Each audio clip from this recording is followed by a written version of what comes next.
Welcome back, everyone. Welcome back. It's Friday night, and we've got some Runestrike to talk about. We've got a few things that are going on in the world of Runestrike. So, I hope you have your beverage of choice, because strap in, the regulars will tell you that sometimes these things get lengthy. So we're going to talk about the patch. I hope chat and everybody is ready. This will likely go up on YouTube as Runestrike Ruminations 2, I think. Probably with minimal editing, because I just spent an enormous amount of time actually editing the Fearless Pauper run through the Raw campaign, and not super excited to jump into editing things again, but we'll make our way through. I also had to do a fair amount of overlay preparation for this. What is this? Well, we're going to talk about the patch, like I said.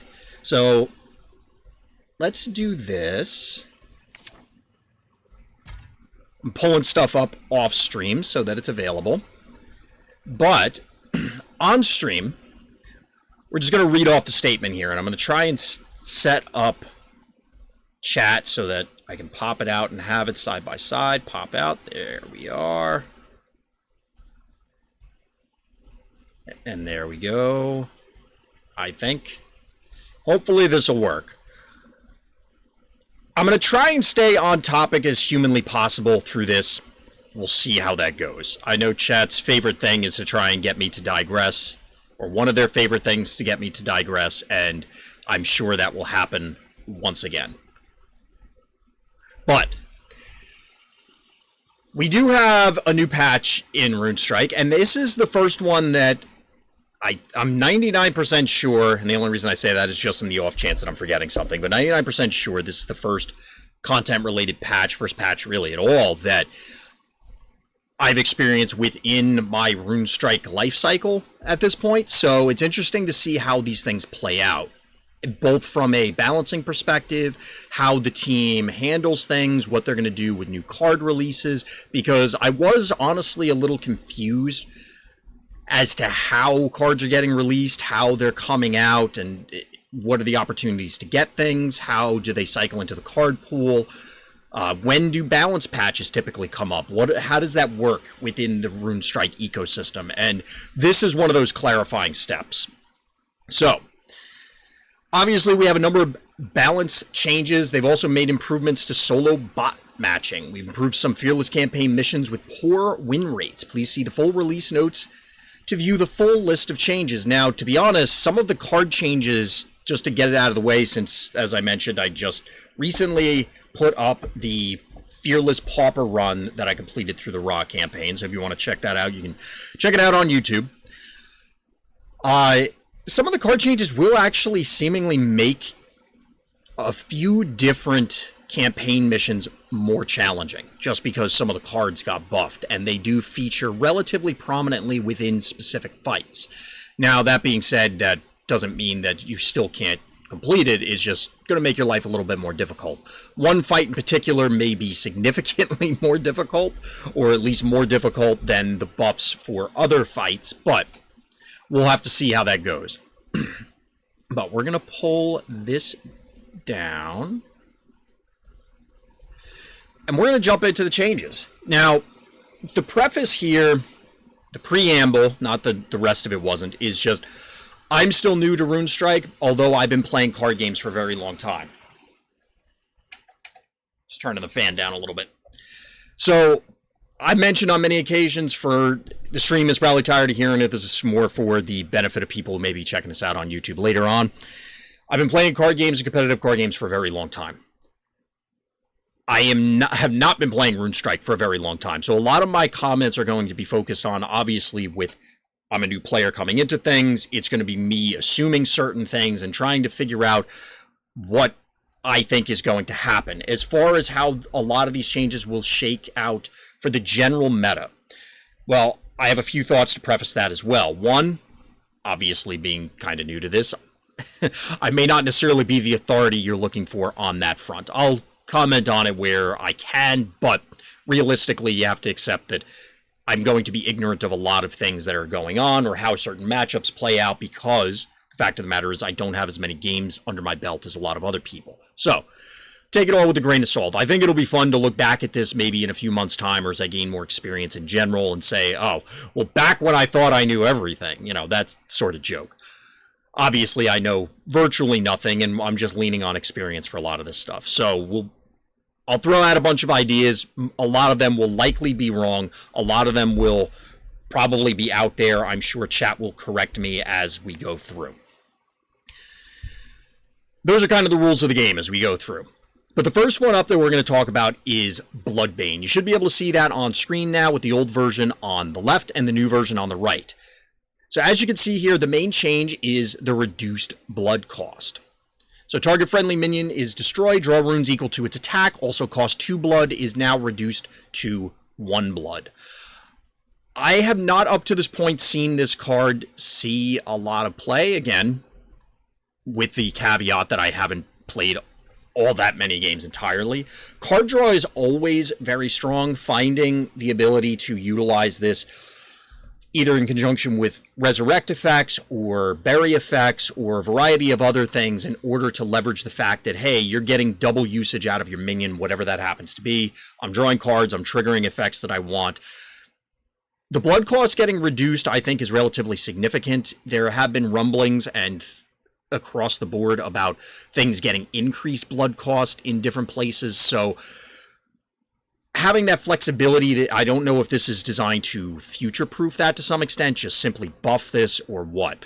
But it's hard for me to look away from a card that allows you to draw, well, unlimited amounts of cards. Obviously, there's a limit to it, but it scales and it's based on what you set your deck up to do. It's a little bit different in this game because of the smaller deck size, but this is very interesting. I feel like I'd most want to clean out my lanes of weaker minion. This hardly feels worth it in those cases. I mean, that is something that does matter, Zetwan. I would definitely agree with that. Did you spend 1 blood to draw 2 cards? I mean, that's possible. My understanding is that the higher rankings, it ends up being wombo decks, more controlled decks than things that would fill up lanes. I guess it stops the Ogma combo. It does give you an out to the Ogma combo. I would agree, Atona. I didn't get that far to bring that up, but yes, that's actually going to be a recurring line item for a few different changes about breaking up this wombo Ogma combo, which for people that aren't familiar with it, essentially you are able to use one of the frenzy minions and flesh to soil to turn one of your opponent's minions into a sapling or a tree or whatever it is that has berry turn into another minion. Well, you load up this frenzy minion that doubles its attack, and then you give it the ability to attack multiple times. So basically you crash through, grow to enormous proportions, and then OTK them or one turn kill them. This does give you an out because it reduces the number of attacks that they'll be able to sink in, barring, of course, other influence from your opponent or your cards. So it does give you an answer that isn't necessarily dead in other scenarios. You know, you're not including something that solely deals with this combo. You could still be playing other things. Now, the problem is that in that scenario, if you're playing, say, other resurrect minions, you're opening yourself up to that combo anyway. So in order to truly leverage Bloodbane, you have to accept that weakness regardless. Of course, as mentioned, you could just run this as an answer to it, and you just mulligan for it, sit on it, and wait. Beyond that, I can definitely see use for this. This is one of those scenarios where I can see the value in other games in Runestrike. Since I haven't seen it too much, I'm going to lean on other people's expertise and say that I'm guessing this got buffed just so that it would see more play and go from there. So let's take a look at the next one. Now, there's going to be a few of these that I actually don't own in-game yet. As you can see, this is a legendary. So that's why you may see the slightly differently colored cards on screen here. Next one up is Blood Rite. So the notes just say eliminated the cost increase. The old text was reactivate your champion's blood abilities. They cost 1 more blood until the end of turn. In this case, now it's just reactivate your champion's blood abilities. Now, we were just talking about an Ogma-based combo that you don't, I mean, you want the blood abilities, but you can do an enormous amount of damage with just playing other buffs and things onto it. It definitely helps with some of them. I don't know if you necessarily need to reactivate them, not that Ogma could play Blood Rite. This is very interesting and hypothetically dangerous. So this sort of effect is one of those things that I feel as though it leans into one of those OTK decks. Even if it doesn't exist now, I feel as though it's just going to be kind of lurking on the periphery, waiting for the opportunity for it to materialize. Why do I say that? Well, these sort of effects in other games where it's just reactivate something that's contingent on, I can only do this once a turn, or I only get X mana a turn. If you look at this as mana and it was on turn 10, get all your mana back, I think it's much more obvious where it's, okay, yeah, I get to do a bunch of bonkers things that I get to do an 8 mana thing and a 10 mana thing, or depending on how many times you play this, extra stuff, or, you know, other shenanigans. It's a similar thing here where, hypothetically, you string a bunch of blood abilities together and you end up doing something mean. Does that exist right now? I'm not sure, especially since you only get to activate whatever the thing is twice, and it's limited to it has to be a Shadow X champion. Obviously, every Shadow champion from here on out, I think the first thing that I'm going to come back to is there an opportunity to leverage Blood Rite and say, okay, late in the game, I have twice as much blood as I need to do X. Is there now a Blitz minion that I can load up with stuff? Is there some other scenario that you can concoct that suddenly you can do something super unfair that you wouldn't ordinarily be able to do? Given that it already existed, and I don't think, or I'd like to think, that it didn't matter that much about having the 1 extra blood cost, maybe it's only ability 3s that would really want to leverage this. You know, for example, Morlich's A1, putting Resurrect on multiple things, like, okay. It's whatever. You do ability 2 and clear multiple things, like, okay. I don't think there's a shadow ability that makes this broken. It's currently is almost 2 mana removal that costs you blood in addition to its cost. Yes, I think that's a reasonable way to look at it. If you need, right now, if you need extra abilities, I think you're absolutely right about that, Atona. But it is something that I think going forward, of course, we're going to get new combinations, new abilities, new etc. down the line. It's something to kind of keep in our back pocket and see if there's something that materializes. Does it matter right now? Probably not. I don't think it does anyway. But I agree that pushing it into the removal, or like I said, in the case of Morlich, maybe A2 become, you know, you have an extra copy of a sweeper sort of thing, but it's still a 2-card investment in that case, because you need the minion on the board. You need, it's 2 cards and resources, the minion, Blood Rite, and blood. It's always that extra cost on here. So I think it makes sense to reduce the blood, or remove the secondary blood cost from this, the increased blood cost.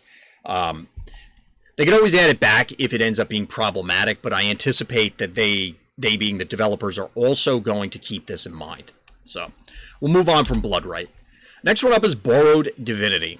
So this no longer counts itself when calculating the buff. Until the original was until your next turn, target minion gains attack equal to the number of minions in play, and all other minions lose 1 attack. And now it's until your next turn, target minion gains attack equal to the number of other minions in play, and all other minions lose 1 attack. So adding the word other here, I don't know if there was a wombo with this or something. I have seen this card played, just not super frequently. I could definitely see where you're just loading something up obnoxiously. Since it requires such a strange board state, kind of a stalemated board state, which to me generally doesn't seem to occur in Runestrike. Typically, because of the way the combat works, it's I'm eating your guys or you're eating my guys, and then something staying, but not generally things punching each other for several turns. They just don't last that long. And as a result, I don't know how often this got to like ridiculous levels. And I don't know that changing it... I feel as though I'm missing something here as to why the one attack matters, other than you can't just play it on an empty board to give something an attack. It has to have something else, which is fine. I don't think this one bothers me, and it certainly doesn't excite me, obviously, being a nerf, so I think it's fine. I don't think there's much else for me to add on there, so we'll move on to Charge. Charge is lowering its mana cost. It was originally 7, now it's 6, and your minions gain speed until the end of your turn. So this one's interesting, because we've talked a lot about Blitz, we've talked a lot about speed on stream, and I really like speed as a keyword. It's a super powerful and has a lot of potential as a keyword. Having this be the top end of it doesn't necessarily have to be a soldier-based aggro deck, but an order-featured aggro deck, or even just, quote-unquote, splashed into an aggro deck that the champion is Order X, seems relevant. 6 cost comes down surprisingly early compared to 7. It does dodge some sweepers, not that 7 didn't. Obviously, there's a number of 10s, there's ones at 8. There are some at 7, though, and being able to get this down a full turn earlier could allow you to push much more damage than you obviously would ordinarily, because all your team would be dead. So this could make a significant impact. Given that it's a legendary, you're not going to see as many copies of it. I like this. I probably would have tried to play it at 7. Given the buff to it, I'm going to go out on a limb and say a lot of people were not playing it. So I'm anxious to see if this forces something. Given the rumblings, and as I follow the Discord conversations, as I follow general media discussions about various things in Runestrike, I've seen certain comments that lead me to believe certain decks are dominant at the higher skill levels in tournament play, at higher ranks on the ladder, or, you know, when you're playing Diamond against Diamond and you're both actually playing quote-unquote real things. A lot of it seems to center around that you have more control-oriented builds. Seeing a buff towards something that wouldn't be that is definitely interesting to me, although you could, of course, also set up Wombo end game scenarios with this, where now that the cost is reduced to 6, is there a 4 cost removal as opposed to a 3 that now allows an enormous minion that you play, you play a 10 cost minion or a minion and you buff it up on one turn. Your opponent has a turn to address it, it comes back to your turn, and all of a sudden, can you now kill their blocker because that was all they did, and give your team speed, and then you just crush your opponent? I'm very curious whether that is something that materializes. The question becomes if it's more efficient to give non-speed minions speed or give speed minions plus attack. This being a one of, and the ability to play 4 across the board plus attack cards in multiple combinations makes Charge just feel like a dud regardless of the buff. I mean, that's also true. I agree with you. In the general scheme, it's going to matter which is more effective. It depends on, ultimately, the speed minions versus non-speed minions, which is exactly what you're saying, Antona. I'd like to believe that, in general, we're going to have access to more non-speed minions, like, I'm talking longer timeline, than we are going to have speed minions. It's just less likely that there are things with that keyword than anything else. Even within the Order faction, which seems, it's one of their primary keywords. So I expect that this thing would show up. It feels like giving your entire team even 2 things is pretty, that doesn't sound far-fetched, I guess is where I go with it. But it ultimately is going to come down to the minions that are accessible, absolutely. I think the change in cost is significant for this, because I think the difference between a 3 and 4 cost buff or a 3 and 4 cost removal could be relatively significant, depending on what are the things that are required and other cards that we get down the line. It's just giving you more options to be able to play this in the same turn as something else. Also, plus attack cards also work with charge minions, or Blitz, you mean? Yeah, that's going to happen. Like, regardless of the type of buff, it's going to work with Blitz minions. If it's a buff for minions, Blitz minions are okay with it.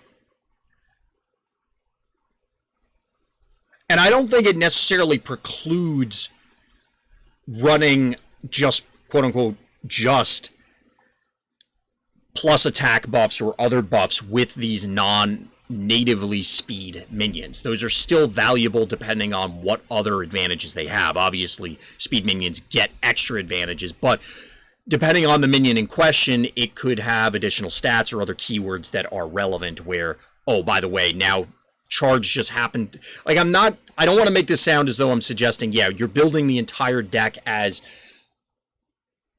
it's now I'm trying to turn all my guys into speed, and that is the theme of the deck, or having speed.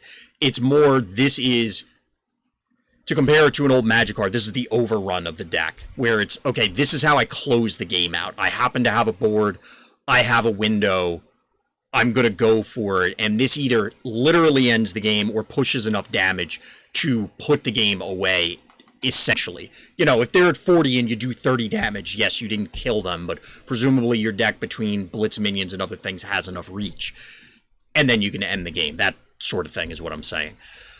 Whether that deck materializes exactly what Atone is suggesting, that is it more efficient to do A versus B?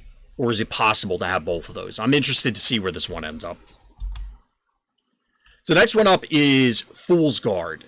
Or Fool's Guard. Fool's Valor, which gives guard. That's, my brain kind of meshed. Don't worry about it. We'll move on. So it's lowered the mana cost from 2 to 1.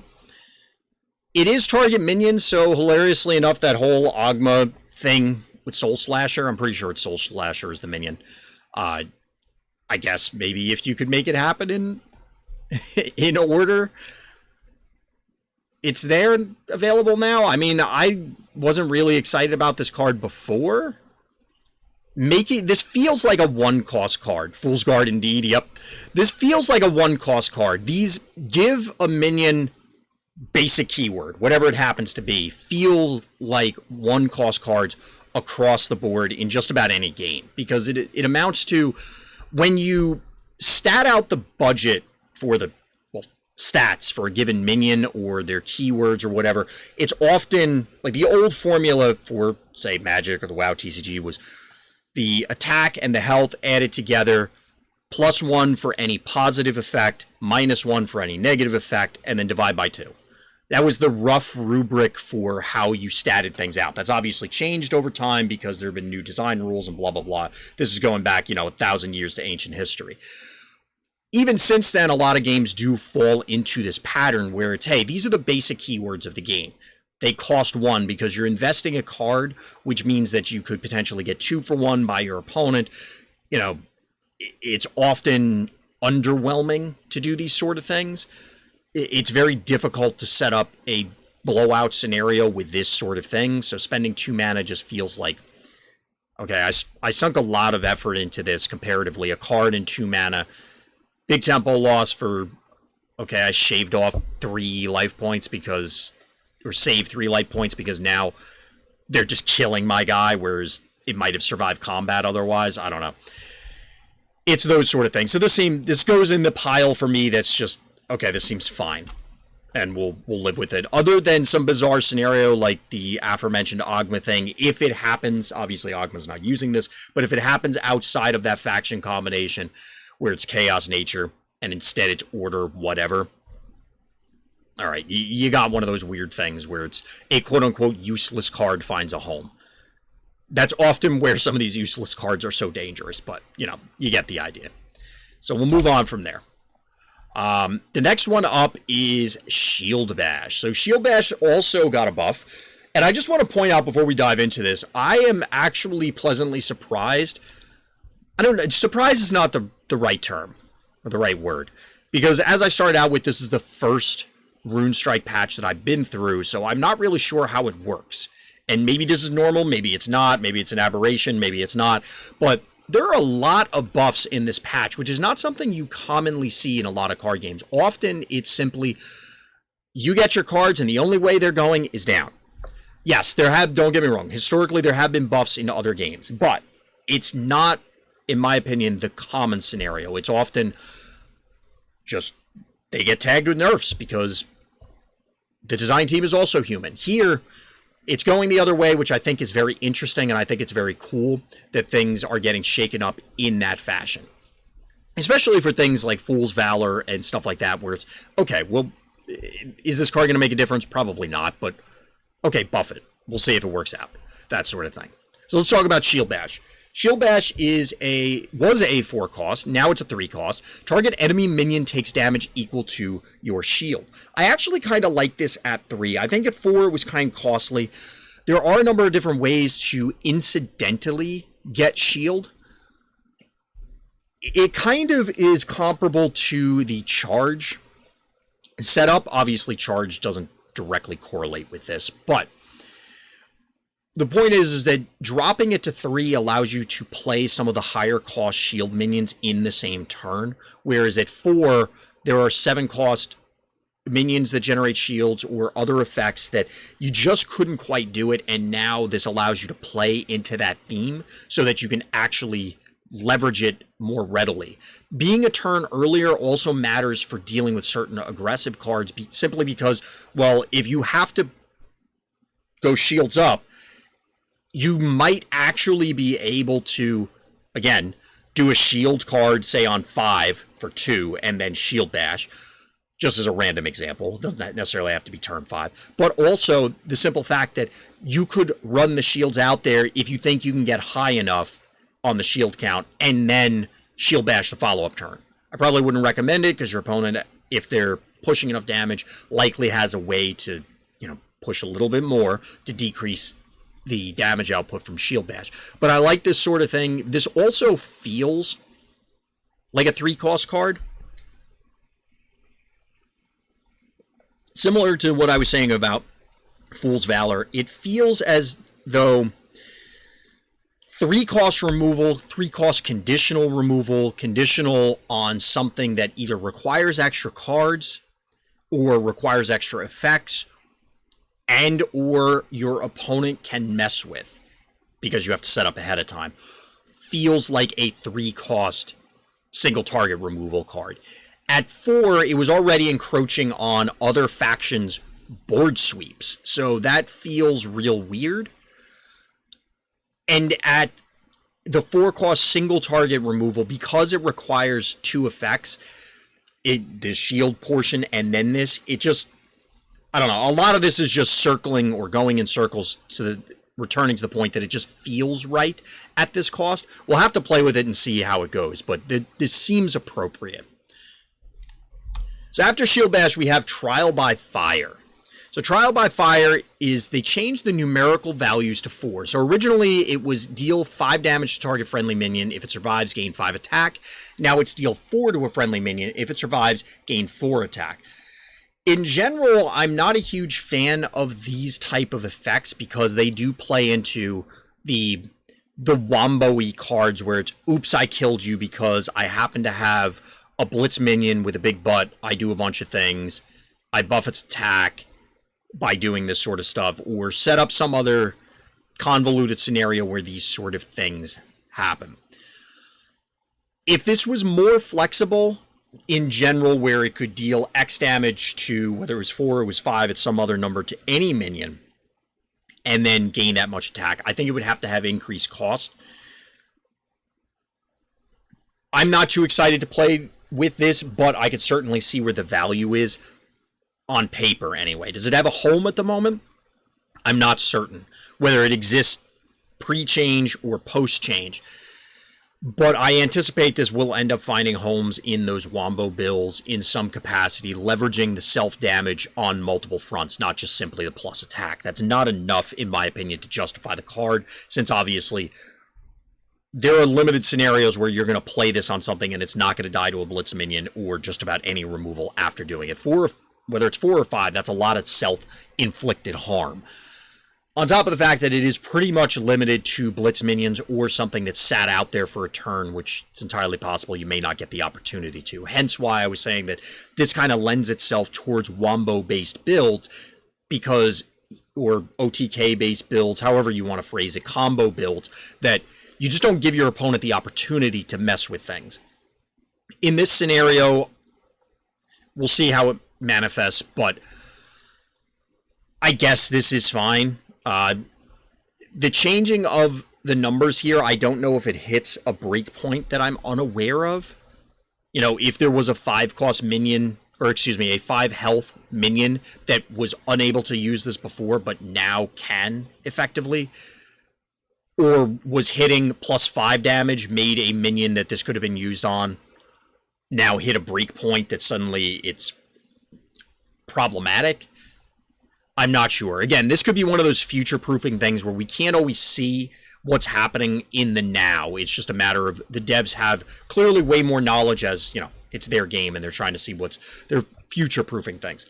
There's a 6-cost 4/5 Blitz minion that happens to be in the same realm. Yes, and that was one of the ones that I was thinking of, although I didn't bring it up, Mindless Raider. I don't know if an aggressive Chaos X deck wants to play this on top of Mindless Raider. I mean, that's 8 damage out of hand for 8 mana. Because it's 6 for the minion plus 2 for this.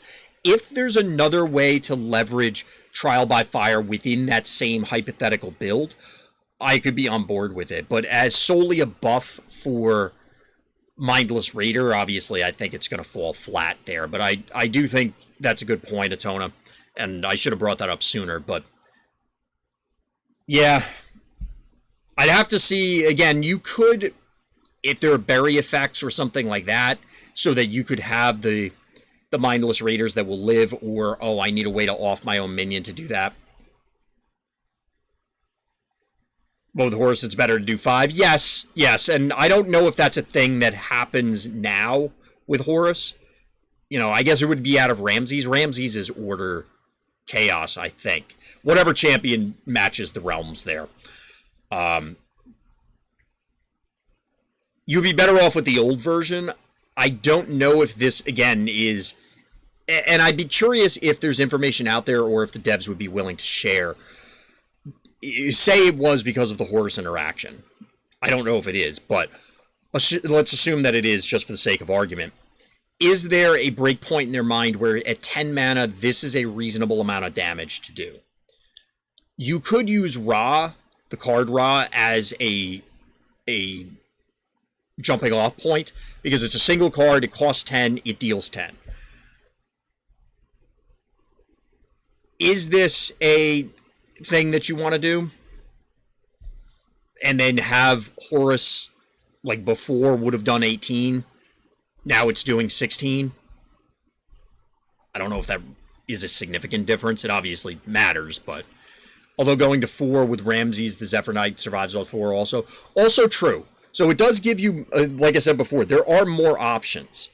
And maybe this would be enticing enough to make... I mean, I don't know a Ramses list off the top of my head. It's one of the next champions that I wanted to craft and play. I wonder if there is something aggressively minded there, since you can push champion damage relatively easily, as well as having things like that. It's like, oh, clear the board. Oh, you didn't deal with this? I'm going to make you regret it, because now you take, it's base 2 on Zephyr Knight, so 6, 12. I mean, that's a reasonable amount of damage. Like, that's nothing to be sneezed at, even though it's 2 cards. Order has a spell, 2 mana, that gives 4 attack and does not damage you. Well, we could be looking at redundancy here as an option. That is a valid point with, is it Infuse as the Order card? So it's a matter of, do you want extra copies of that effect? And I don't know. This is a permanent buff as compared to the end of turn on the other one. That is also true. But I do think that it may as well be a one-turn buff. Like, that being said, where I was going to go with it is, if you play Trial by Fire and tag your own Zephyr Knight, I'm going to go out on a limb and say your opponent is not going to allow it to live. It's going to die. And it's going to die immediately. I guess the question is, if it doesn't die, do you win? Because that's an enormous amount of damage from not that many cards. and relatively early in the game. You know, we're not talking this is turn 3. It's turn 6, which is, you know, pretty far into the game, but that's... If you get 2 clean shots with that, that's 24 damage. That's a fair amount to push with only 2 cards. Plus, you probably got a board clear out of it to some extent. They may throw a blocker in front, but then you're generating... not card advantage, but probably more card parity in this scenario. It's interesting. It's a thought. I mean, I'd have to go through the list of all of the 5 health minions, obviously starting with the chaos ones, but go from there and see, and then try and determine, okay, are there enough to even make this viable? You know, do we have enough bodies? And then is this a build that the champion which fits this combination even wants to go into as compared to something else? It's interesting, but obviously this existed before. It's just going to expand the number of minions that are available. So there's potential here. Now, up next after that, we have another Chaos buff, and that is for Apophis, which, shout out to all my Stargate SG-1 fans. I was real excited. I was debating bringing in a screenshot of Apophis on this point, but I didn't. I'm actually, as you can see, I don't have this card. I'm excited to get it just because I want to build something with it. But it did get a buff. So there's a buff to Puff Adders, or it's buffing Puff Adders now, whereas before you just summon Puff Adders to each of your empty slots. Now it's summon them to each of your empty slots and give them +1 until the end of your turn. Now it only says +1 here. Should have included the screenshot. That was a great show. It was a great show. I used to watch that all the time, and there are fond memories of watching that. And I keep trying to get my wife to watch it. Now I'm going to digress a little bit. I know I said I was going to not try to, or not try to. I was going to try not to. But I love SG-1, and it's Apophis, so like it's on topic. It was a great show. I thought it was really cool. Obviously, it had, you know, some of its not great episodes, and there were some that were, you know, towards the end it got a little weird, but it was a fantastic way to, like, it was just a great sci-fi show. The attack icon, I actually missed it. It blended in here, but thank you for pointing that out. I was about to say I assume this is +1 attack, not just +1. Like, they get +1/+1 because it would have been specified, but I don't think I did this when I was cropping things and, you know, Photoshop didn't accidentally moved it. It blended in with the guard of the axe, or the axe, oh my god, of the sword on the actual attack symbol. I can't talk, this is bad. We're going to start over. Maybe not. We're already too far in. But I do like this.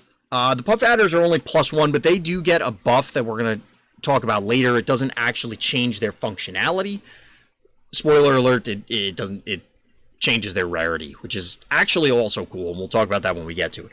I do like this. When they hit something, they give it Suffer 1, so now you can kill X3s without losing your Puff Adder. Whether that's beneficial or not is another story, but generally you're going to want to keep the minion unless, of course, your opponent has trample or a reason that somehow they, like the aforementioned OTK, where they want you to have bodies, that sort of thing. Is this going to push it into playability?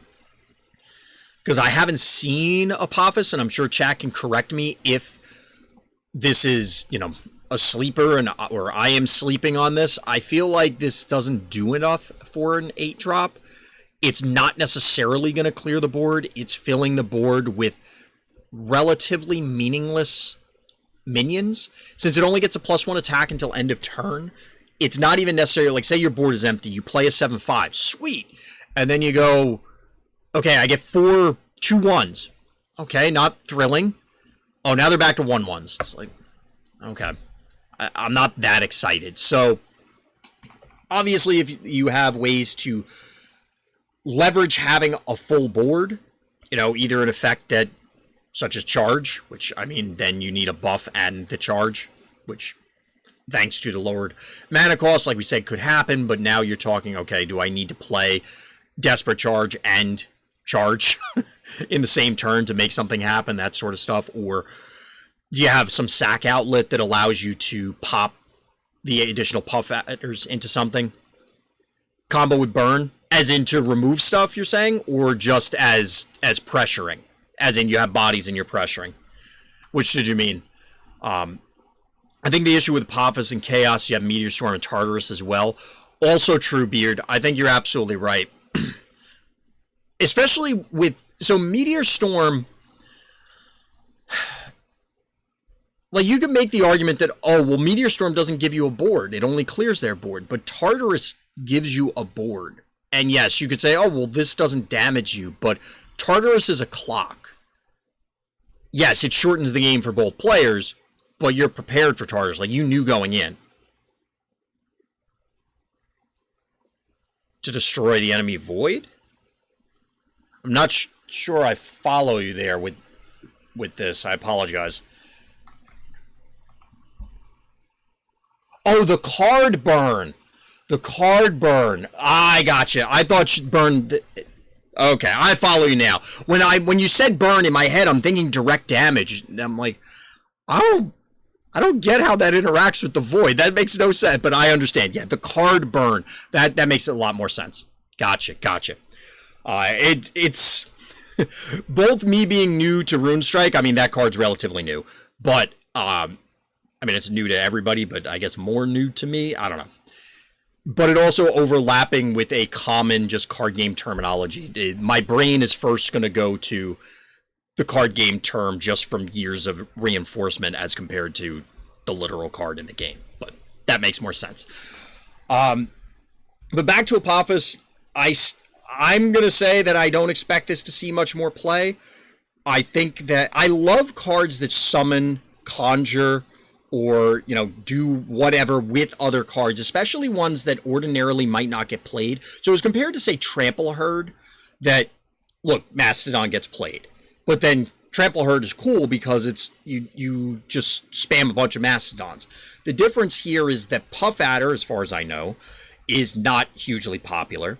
And things that conjure these weaker cards or summon these weaker cards, to me, is really cool because then it lets them see play, because you're not having to include the card in your deck.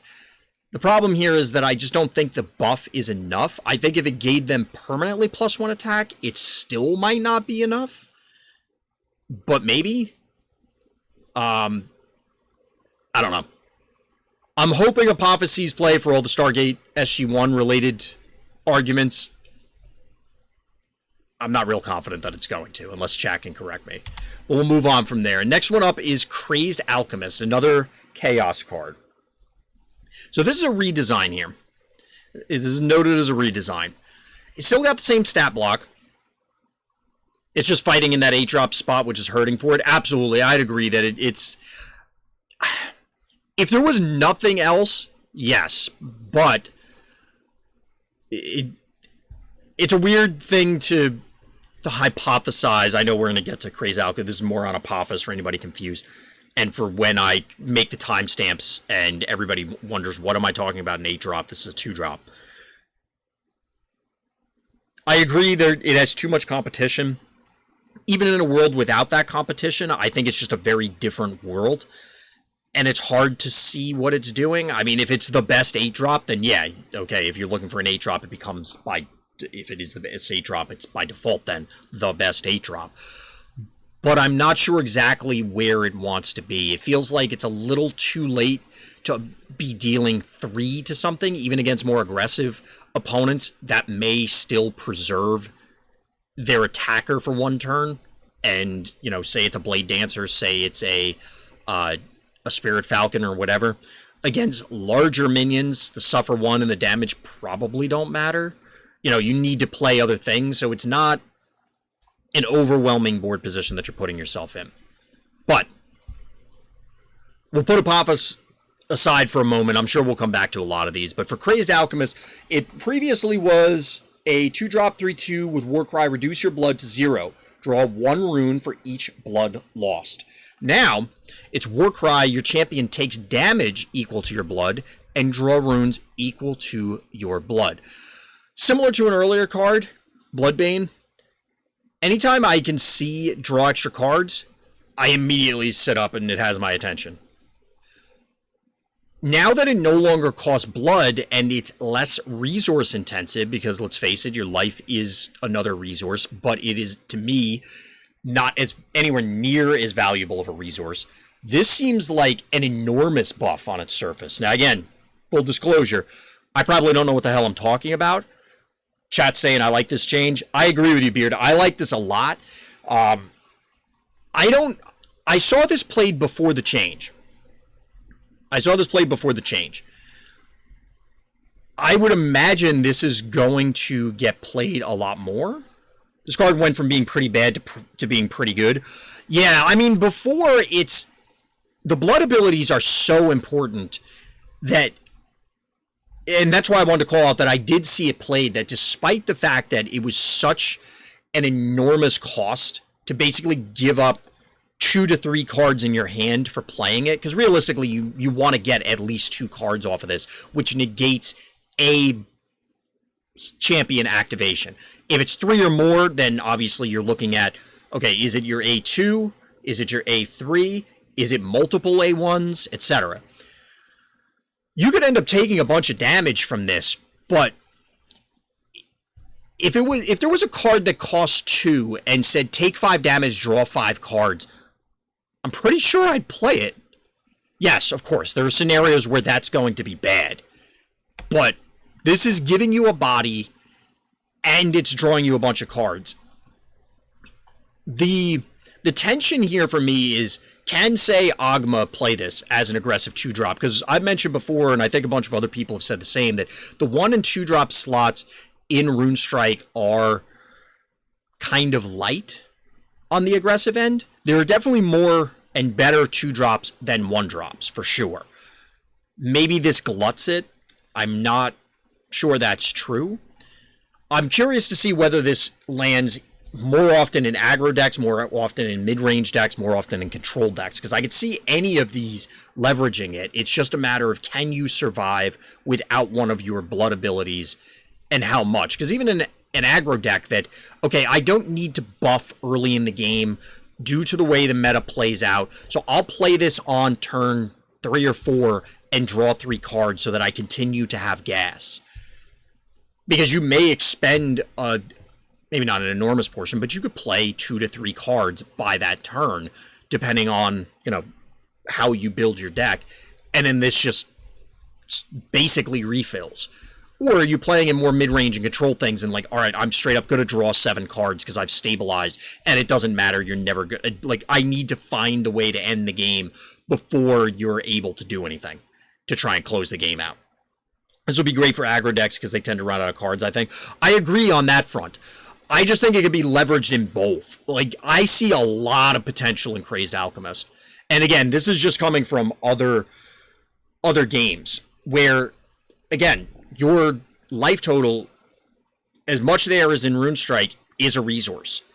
And in fact, it is the best resource to expend simply because the game isn't over until you hit 0.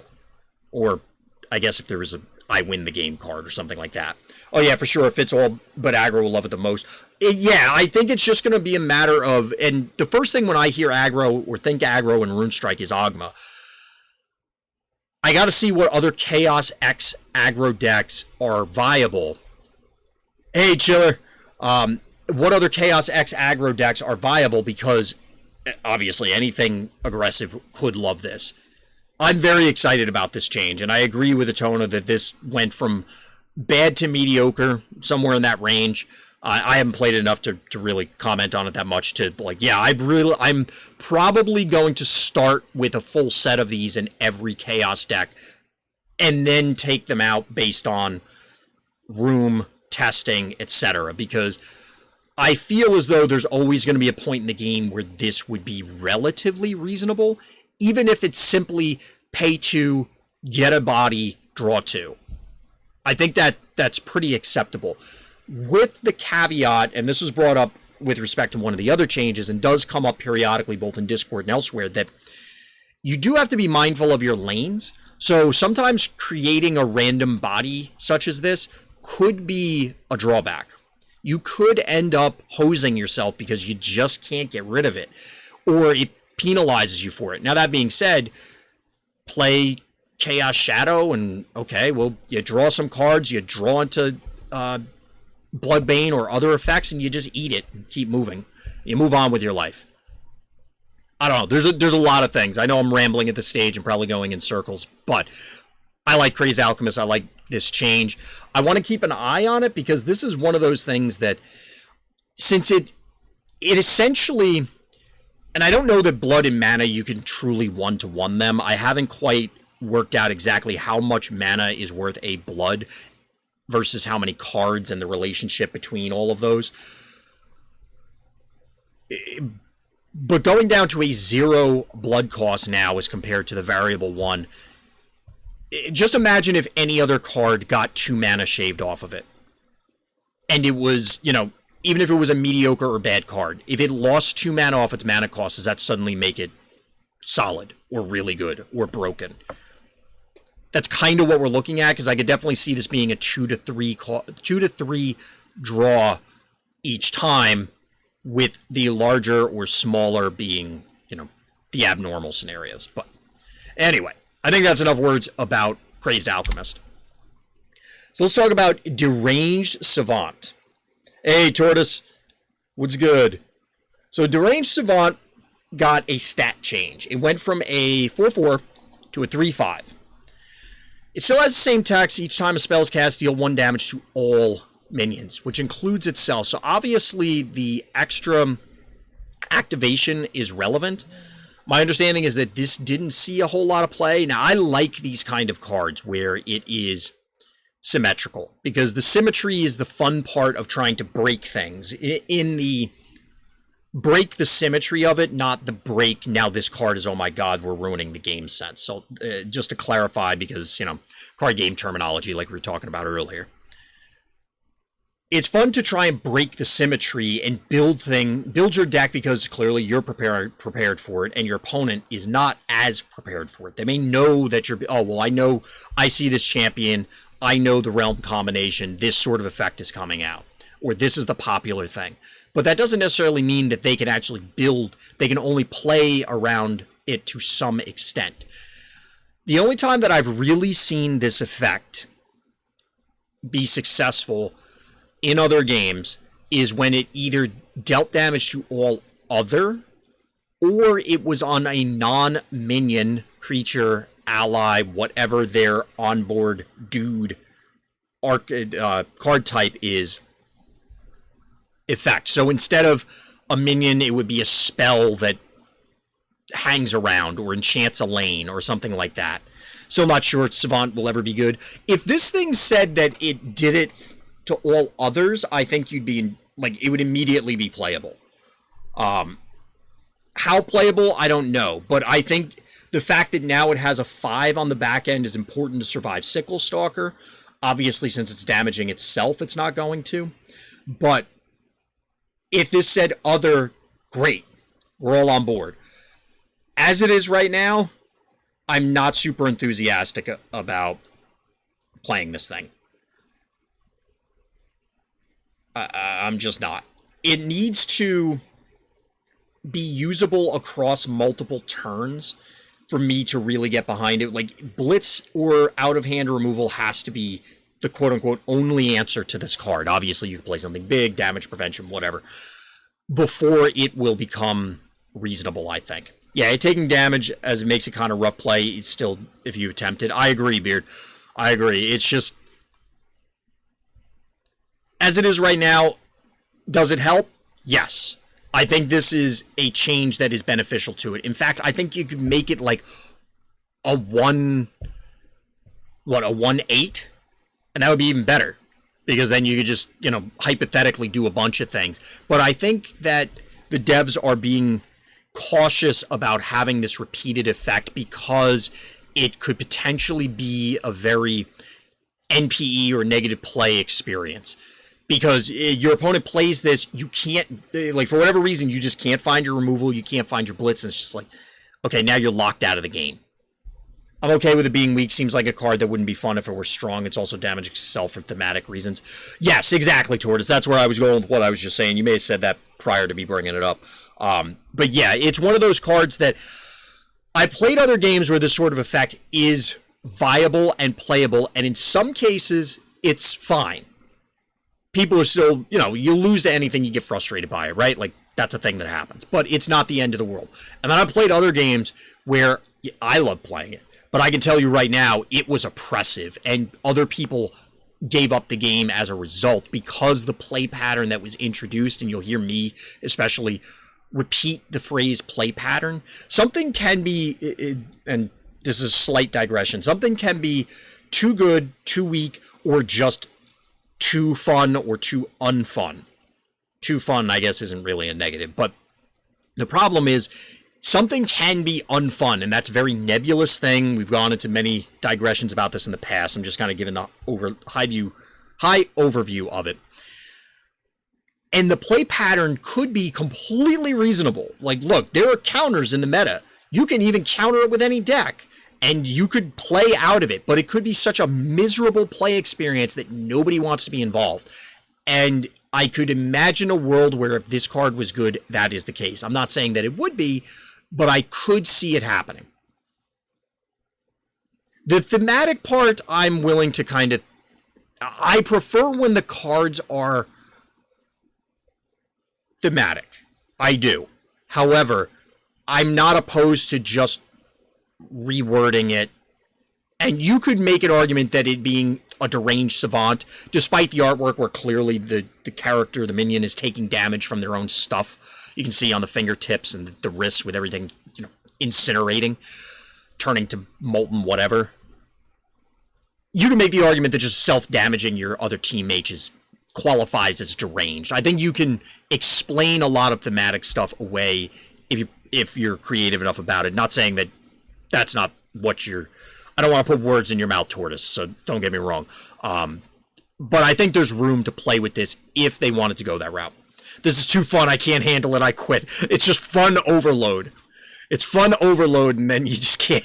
The game is too fun. I hate fun. I mean, to be fair, I've played games with plenty of people who seem to just straight up hate fun. I think we've all played games with those sort of people. They just hate fun. It's like, okay, friend. Whatever. But, yeah, unfortunately, I don't think this is going to do it for Deranged Savant unless... So one of the ways that I see this still happening, and I don't think they're in existing cards, but something going forward, is somehow to get an on-damage trigger for this, which you might want anyway, but here's the difference. So let's say there was a spell that said whenever your minion gets damaged, do X. Now it's a self-contained combo because you only need the Savant, that card, and, well, self-contained, but it's Savant, this hypothetical card, and spells, as compared to Savant, other minion, spell, and, you know, trying to set that up. That, I don't think that's really compet. Laugh from house, see we've met. Yes. Yes. No, seriously, there are people where it's just like, why do you actively hate fun? What is it that you hate about fun the most? Anyway, so we'll move on. We'll talk about Harpy. This is one of the cards that I was alluding to earlier when I mentioned that the campaign is going to get more challenging. The difference between the original 5 health and going to 6 health is pretty significant on the set fight. Now, I could digress for a very long time on the set fight, so I'm just going to kind of leave it at this, that it's just going to make your life more challenging because you can't necessarily one-shot it with effects that you would have one-shot it with previously.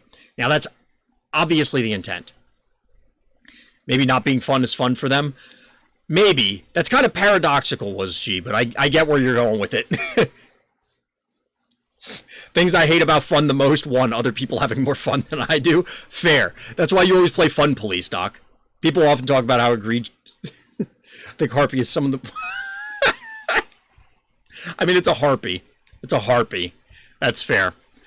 Just want to watch the world burn. So yeah, Harpy is going to be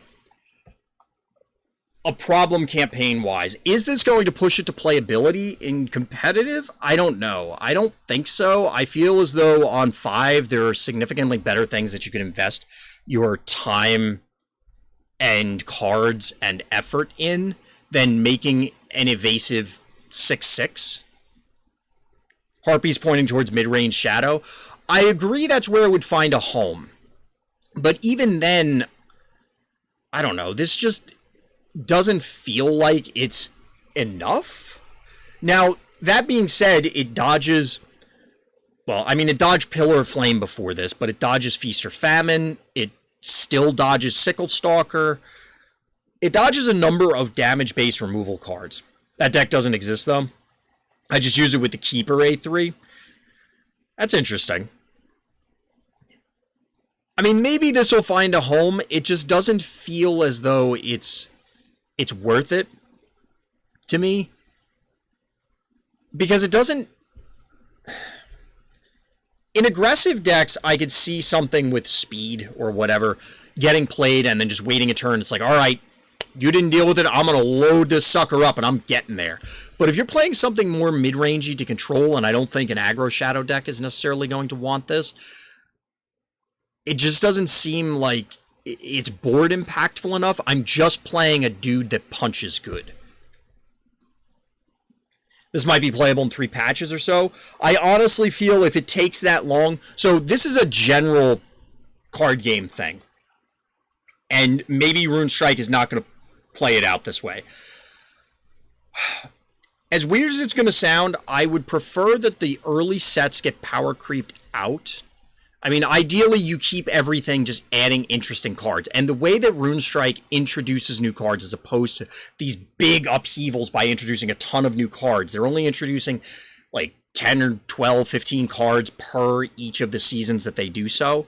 So you end up with, you know, a handful each quarter or something when a quote-unquote normal set release would introduce hundreds, of which the vast majority are hot garbage, so Runestrike has the advantage where it can refine and focus on more impactful cards, which I think is really cool. Like, I actually really enjoy that aspect of it. You don't need the filler.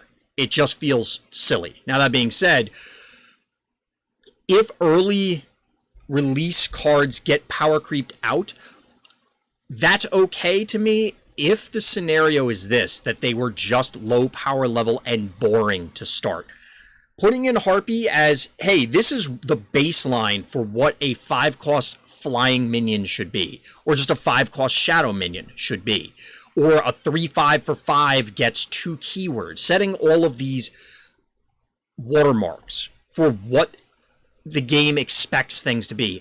And then you break it by saying, okay, well, now we're going to push it. And now this new card is more interesting and that sort of thing. I think that's fine. If in 3 patches we're still looking at Harpy as playable, is that a problem? No. Is it a problem if something else releases and makes it playable? Of course not.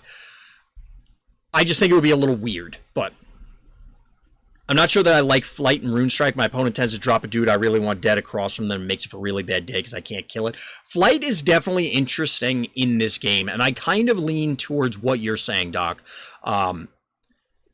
It's weird. And it's also, Flight can be a debuff more than a buff. Just think of it as a card having a drawback. Exactly, Tortoise. It's coming from other games, it's a hard thing to, twist in your brain because just about everywhere else, having evasion in this capacity is almost strictly a buff. Obviously, there's scenarios where, card says kill things with flight, not things without flight, or do mean stuff to things with flight, or not as much mean things to things that don't have flight. Those situations withstanding, you obviously have to kind of just readjust your brain in Runestrike, which I think is fine. That's just cool. I agree with Dr. Traffic, flight feels like a disadvantage most of the time. Yeah, when I see flight things, one thing I'll say in Harpy's favor, to bring it back to Harpy, is that it does alleviate some of the problem in that it has a bigger butt. It has a bigger back end in general, but also now it's even larger going 5 to 6. Because the flight minions need to survive. They have to be able to soak a hit unless they're like Avenging Angel where you want them to die because you're triggering the bury effect. If they don't, they're just simply not going to live. They either need to have an enormous attack to get over it, or you have to be playing the one champion that says, if you hit something with flight, it does mean stuff to the ground minion, or just the minion across from it, I guess, in general. you have to jump through some hoops. But this is one of the interesting things about Runestrike is the costing of keywords, where now you can have, hey, you get evasion, but you do have to accept that it's not all upside, which is kind of cool. I like that. Gives it a little, both a twist in the general card game sense, but also gives it a twist in the sense that, oh, well, it has extra card text, it's good. Well, that's, in this case, not always true. So I think that's all we can say about Harpy. Just to repeat it, like I said, the campaign's going to get a little more challenging. So next one up is Minotaur, also buffed. So Minotaur, another Chaos buff. It goes from 8 to 7 cost, still has Dangerous and Frenzy attack again as a 4/8. I don't know, I like the Minotaur mythologically, so I would love to see it get played. I don't believe that this definitely, well, maybe not definitely. I struggle to see this getting played at 8. We were just talking about not long ago with Apophis that the 8-drop slot is rather clogged in Chaos. Even if you are playing a more aggressive deck, or you're playing something that, for whatever reason, doesn't want Meteor Strike, or doesn't want some of the other good 8-drops, are you reaching for Minotaur? I'm going to go out on a limb and say no. This still isn't good at 7. I was getting there. I like that it is reduced. However, the problem here is, as compared to Soul Slasher, which has a buff to itself and then is looking for a way to attack again, this needs the attack. This has the attack again, but needs a buff, and I don't think there's a buff right now that it cares about. And I'm not necessarily talking about doing the exact same OTK combo, but attacking your opponent's face for 4 is not thrilling. Well, I mean, you have Dangerous, so, you know, it's going to be more, but I don't know, it just doesn't seem like, it feels like you require a lot of setup to make this happen. It's an odd card, has a butt like a 7-drop, but attacks like a 6-drop. Yeah, I think that's a fair way of putting it. I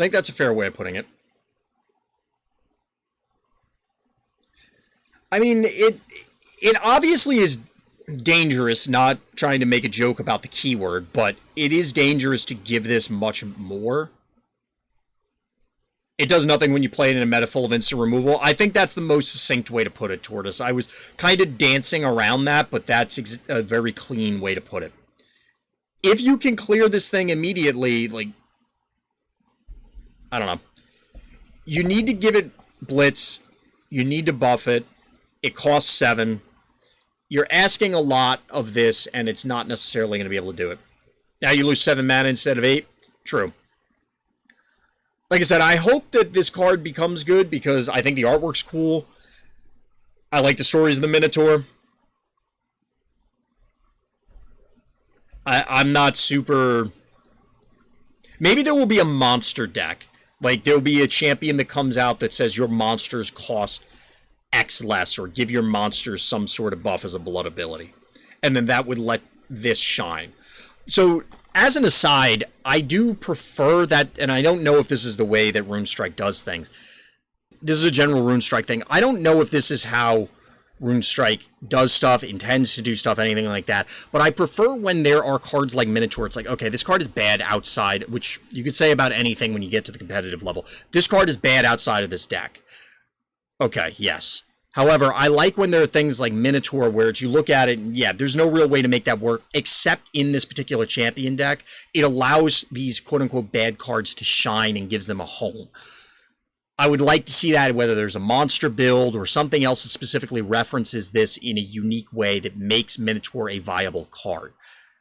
And not just Minotaur, but other things. I think it needs a Mortal Kombat buff. Honestly, feels like this thing should have lethal just thematically, right? But can't have everything. So we'll leave Minotaur behind us.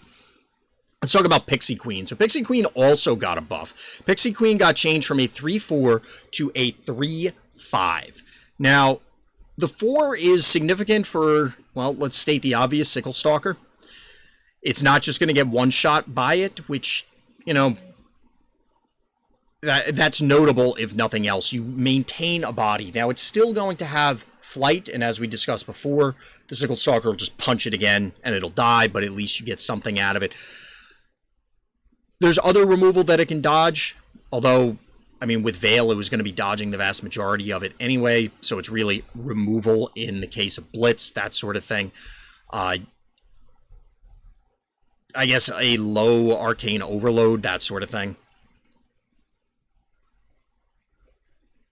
I'd like it if players were on the fence about including any card in deck. I'd never be exactly like that, of course.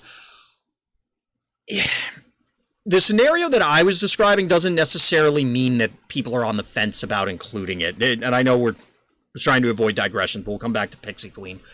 So, the scenario I was describing could mean that, Tortoise, but doesn't necessarily. So in what I was stating, you could have every deck as a staple, like the Minotaur deck, whatever that materialized as, or we could use Pixie Queen. You know, it's not... The Fae deck has to run Pixie Queen, you know, whatever it happens to be. And because it has to, it will always be in that deck. So it's not really a decision from a deck building perspective. It's just, do I want to run this deck? And I personally, and I understand where other people would not be okay with this, I'm perfectly fine with every deck being staples and there's basically no decision making in deck building. Part of that is because I think how it bleeds into gameplay and would give the devs more flexibility to say, look, this card is unplayable outside of this deck, so therefore we can tweak that deck as a shell, and therefore it is a more reasonable player within the meta, as compared to if you have much more flexibility in deck building, it means that, okay, well, you could have more egregious matchups, I think, inherently, as in more 90-10 matchups, more 100-0 matchups. That is not obviously always going to be the case. It's highly variable on how the devs design the cards, how the meta shapes up, how the players react to things. Sometimes people do or do not discover things, a lot of factors. But that's my general opinion. I have been a deck builder or the deck building guy for a very long time in my card playing career. And I've come to the conclusion at this stage that I much prefer playing than deck building. And I can certainly respect people that lean more into the deck building portion. I hope nobody takes this as disparaging towards that side of things.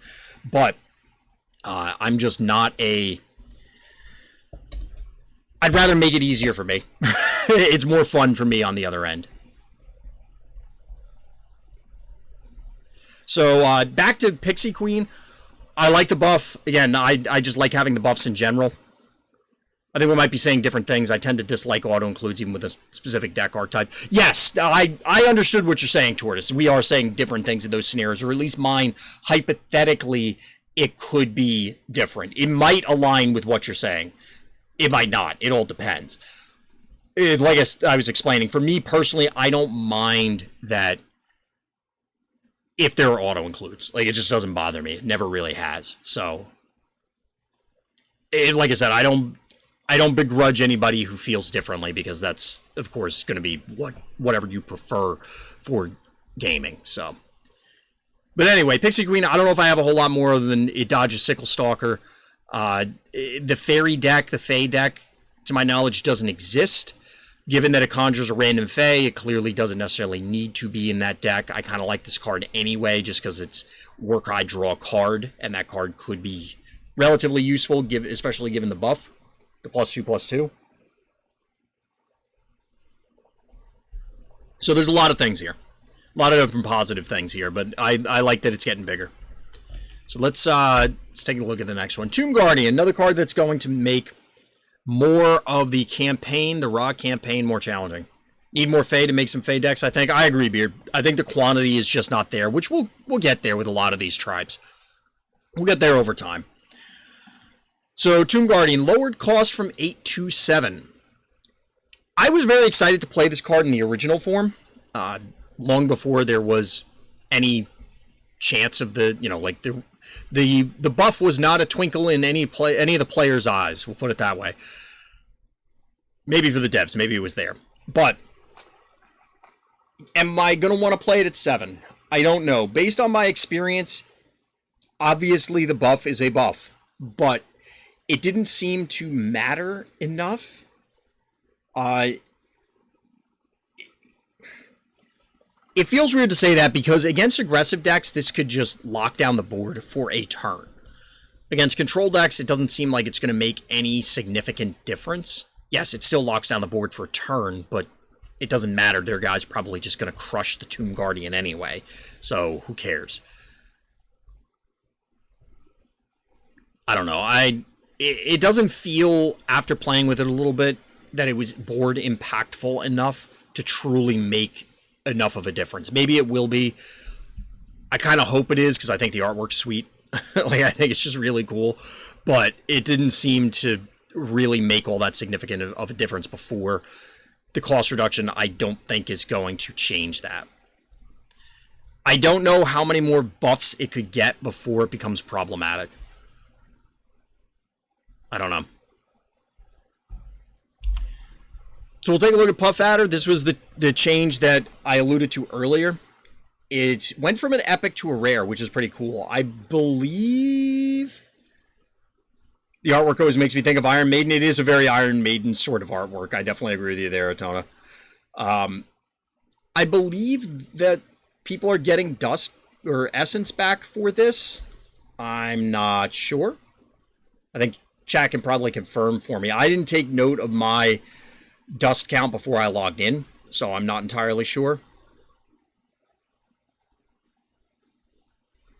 I have pings in Discord, but it's not showing me what it is. But anyway, I think it's cool that they're willing to play around with these. I didn't as well, but people said they did. Okay. So it seems like I'm not imagining things when it was said that, yes, we are getting stuff.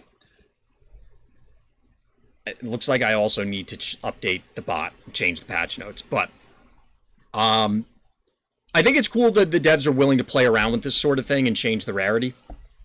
And move things, well, in this case, down. I don't know if they moved anything up previously, but that I appreciate that they're willing to change basically any part of a card, which is pretty cool to me. So next one up, and I actually did these a little out of order. Tomb Guardian was supposed to be first. I'm looking at the patch notes at the same time. Is Voodoo Priest. So this is another stat change. It goes, and I cut it off a little bit. I didn't do a good job with Photoshop here. It's keeps the same text, but it goes from a 2/4 to a 1/5.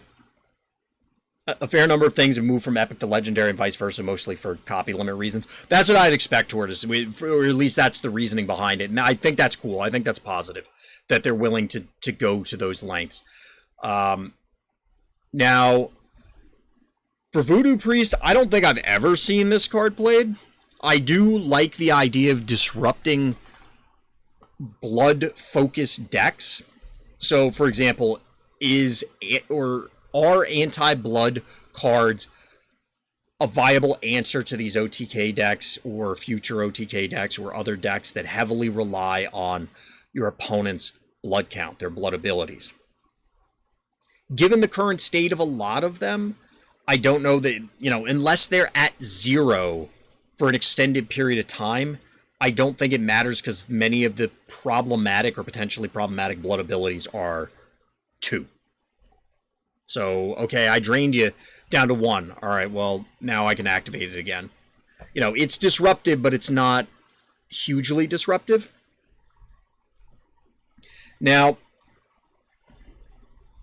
again, this is now out of Sickle Stalker range. That's nice. These are indirect nerfs to Sickle Stalker. It's now out of range of Pillar of Flame. It's now out of range of Shield Bash. Assuming you don't invest other cards into Shield Bash. Or no, Shield Bash is based on your shield, not your attack. But there's one that's deal damage equal to your attack. Besides Pillar of Flame, I think. I could be wrong on that. But all those 4 damage things, now suddenly this survives through. I don't know that I care. Decimate, also true. I don't know. It's weird when we see these ones that suddenly get a bigger back end but a decreased front end, they get -1/+1 or something to that effect. It becomes somewhat of a problem because of the lane system, where clearly you want this thing to exist for multiple turns. Okay, fine. but now it's chewing up a valuable resource in the space. And how much of a problem that is, I'm not sure. I don't think this does enough to justify it unless the meta of the ladder is just overrun with heavily blood-based decks that also somehow are hosing themselves, or not hosing themselves, that's the completely wrong way to put it, that are just susceptible to you both playing Voodoo Priest and playing enough spells to disrupt them. I like that this kind of effect exists. I don't know if this is the card that it's worth it on, or if the meta is in a position where this is even reasonable to do it. This could be my ignorance of Runestrikes coming out to the forefront, but... So next we'll take a look at Void Queen. Void Queen is after you discard a rune, draw a card, but now instead of being a 2/4, it's a 2/6. So this is a larger stat increase than we've seen on the other cards prior to this. It was basically a 1 or a -1, +1, that sort of thing.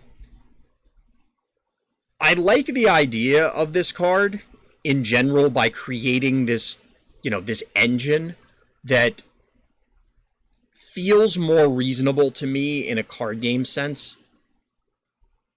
That you're cycling cards, essentially, as opposed to just net plus cards. The latter can be problematic because, obviously, accelerating resources and accelerating card count, card advantage, are the most powerful things you can do in card games that allow those things to happen. This is a 1-for-1 trade for when you're discarding things, and there aren't too many things, to my knowledge, that allow you to even specifically discard a rune as opposed to, other ways to move things around from hand to deck to play to void to whatever. So I like this. It again dodges all the things, all the removal cards that are damage based that we were saying earlier. It narrows the scope of what can hit it. I'm not sure. Any of these engine cards are always on my list of to be aware of. And generally, if I were to see them come down, I assume that I need to kill it immediately. I don't know if there's a deck that heavily relies on this at the moment. But I could certainly see as time goes on that there are things that are introduced that directly buff this particular strategy. Whether it's leaning into mechanics that further benefit you when you discard things, or as in there would be a keyword that directly says when you discard this do X, or another minion that says when you discard runes do Y, whatever it happens to be. Given that this thing is more healthy, we'll have to see. It's all contingent on whether those other payoffs exist. It being healthier is obviously good. Having a bigger back end is obviously good. I don't know if it's enough to make this happen right this second. So after that, we have Willow Wisp, which, to be perfectly honest, I don't care about this card. I care about a card that generates this card, and that's Oaken Fist something or other. It's the Treant, the Earthen, that pops one of these suckers out. That now it's going to be, I believe, a 4/4? Or bigger. I forget what exactly the buff is on it, but it buffs the body. I think it gives it +2/+1, actually. So it's a 4/3 instead of a 4/2, something like that. Regardless, it's a buff to that card as much as it is to this. Probably more so to that card, because I don't know that you ever actually care or want to play this thing on its own. I could be wrong about that. I could definitely be wrong about that. You're correct, +2/+2? Okay. So now it's a 4/4 instead of a 4/3.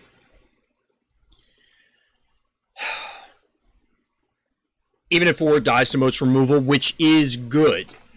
It dies to a lot of out-of-hand removal. It has the evade, but then still dies to follow up attack from Sickle Stalker or something like that. I know I keep coming back to that, but that's something that's important to me because it's a very common thing.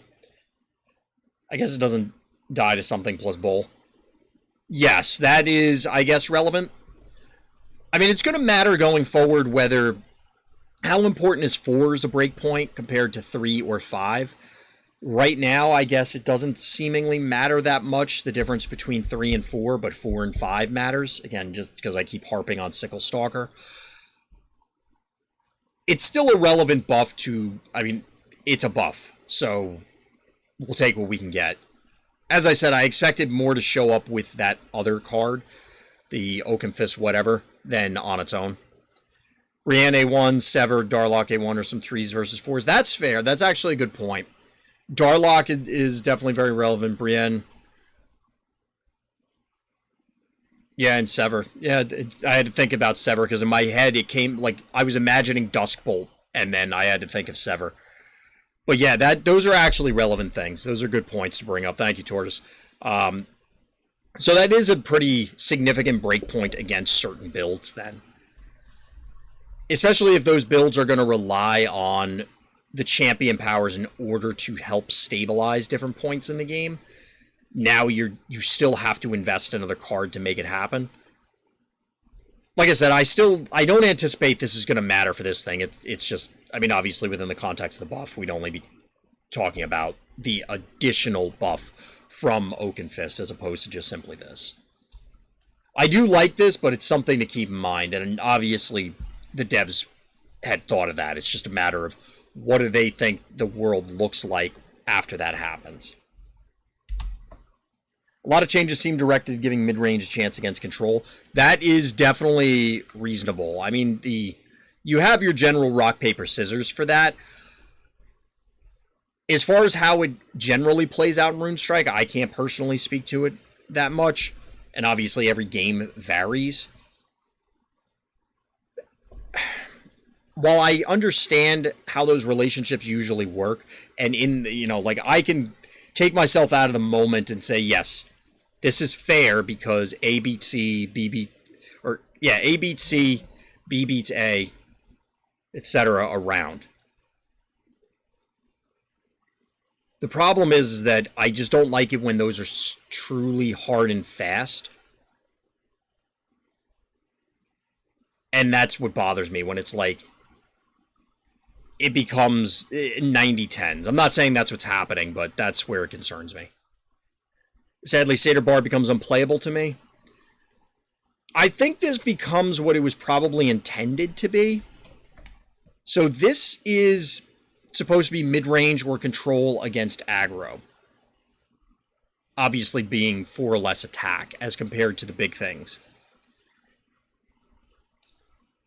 For 4 mana, it just felt like it did too much. You could argue that maybe it needed to be, 5 or 6 attack, or it needed to be based on mana cost and then play around with it there or something like that. I think this is still playable in certain builds. I think this is still somewhat reasonable. I'd have to play around with it more because right now I have a whole lot, grand total of 0 games as the Bard player as opposed to playing into it. I know it will still be just as frustrating, assuming it shows up if I'm playing Ogma or things like that. But I don't think this one immediately goes to the binder and then never comes out again, sort of thing. I think you can still play this. It's just going to be a more meta-centric decision, that sort of thing. I don't think it's totally unplayable, but it is definitely a nerf. And from what I gather, it seems as though people were clamoring for a nerf to this. Maybe not necessarily this, but something to address it.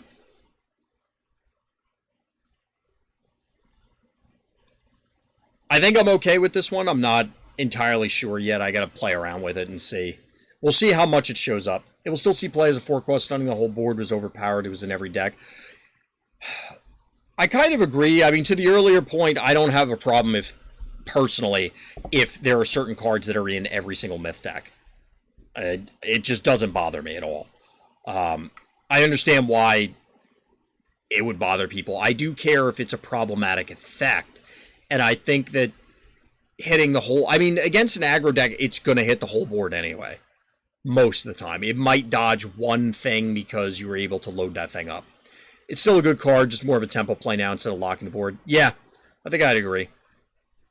The problem is stunning the whole board at 4 cost. Yes, I mean, you're definitely not wrong, Beard. I agree with you. I think that this is still reasonable, but it just clearly narrows the scope of what it can actually meaningfully impact. And I don't think it's unreasonable for... You're getting a body, as opposed to removing things, you're getting a body, you're buying a turn to set up. Late in the game, you could still stun a bunch of things and then play other stuff. This, again, feels like this is a 4-cost card, whereas previously it didn't feel like it was 4 costs. It felt like it should have been at least like 6. I could be wrong there, but it felt like this was a 6-cost card as it was previously.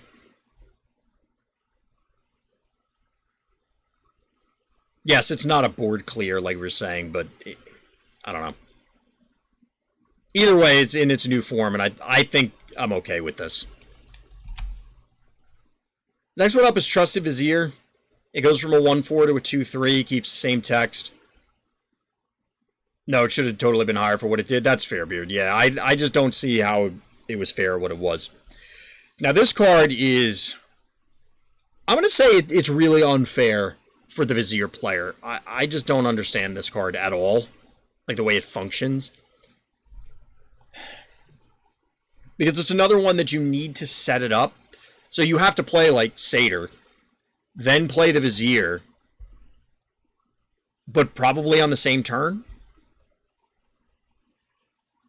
I'm sure there are ways to get this so that it locks something down. And now that it has a higher attack, it'll eat that something faster. I don't know. I can't even begin to care about this card. I just don't. Maybe chat can tell me that this thing's busted and I'm missing something. There are scenarios I can imagine where locking down one of your opponent's minions forever is a thing with this, and then you put some debuff on them that does something. I just don't care. I asked about this change, and apparently people were leaving bad reviews for the game because of this card specifically. You know what? I could absolutely see this being a new player, as in you just started the game, you downloaded it, and this card blows you out, and it's a miserable experience. Because the cards, it's just like any game genre. If you talk about MOBAs, or even RTSs, some of the most frustrating abilities in those games are stuns.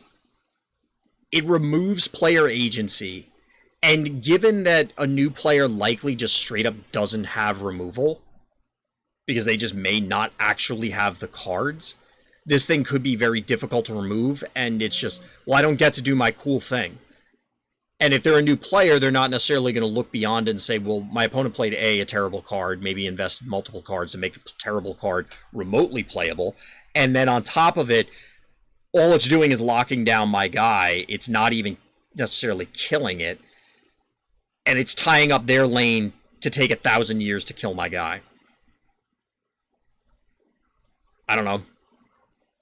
I'm just trying to figure it out, but I could definitely see where that's the case. It's a very strange reaction, in my opinion, but I could definitely see it. Only time I see this card is in the Olympus campaign. I think there's a raw boss that plays it too, but yeah. Otherwise, we can just move on. I think this card is more interesting to talk about. Unfortunately, it got nerfed. So, apparently, Cull the Weak was always intended to require that the Cull the Weak player also destroys one of their minions, which it does now. So, if you don't, it's destroy the friendly minion with the lowest attack. If you do, also destroy the enemy minion with the lowest attack. I think this card was both acceptable and really cool and interesting in the original version. However, I know there's a lot of people that have brought up, and we even talked about it earlier, that feel that there's too much and the removal is too plentiful and the removal is too good in Runestrike. I've tested this. If you have no minions, nothing happens. Yeah, exactly. Based on the new card text, that's exactly how it should work. The old way, it would remove one of your opponent's minions. And that goes back to my earlier comments about having these symmetrical cards where you just build your deck in a way so that you can leverage the card text and your opponent can't. In this case, you just play it when you have no minions or a minion you don't care about or that you want to get killed. Here, you just don't have that option. Well, you have the option to pop things you don't care about or try and get the berry synergy or something like that. But you don't have the all upside scenario of just, yeah, we're in a control mirror. Doesn't necessarily have to be a mirror, but we're in a control matchup. You're playing a big guy, I played a big guy, or I just don't play my big guy. I kill your guy and then follow up with my big guy because this only costs 3.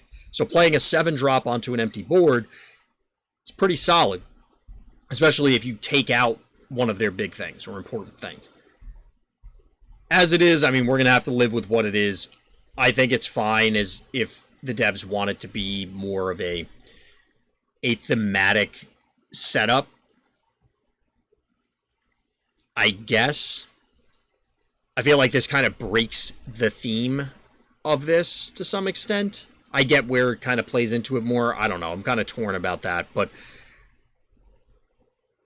I do like the old card design better. Maybe this is healthier. Like, just having an edict effect like this might not be a great idea for Runestrike, but it is what it is. So the next one up is Imperator. No longer trains himself. Train all other friendly minions. Not a fan of hard removal for 3 mana. It depends. It depends. Since you have to dance around it to some extent, and it's not targeted removal, I can see where it's okay.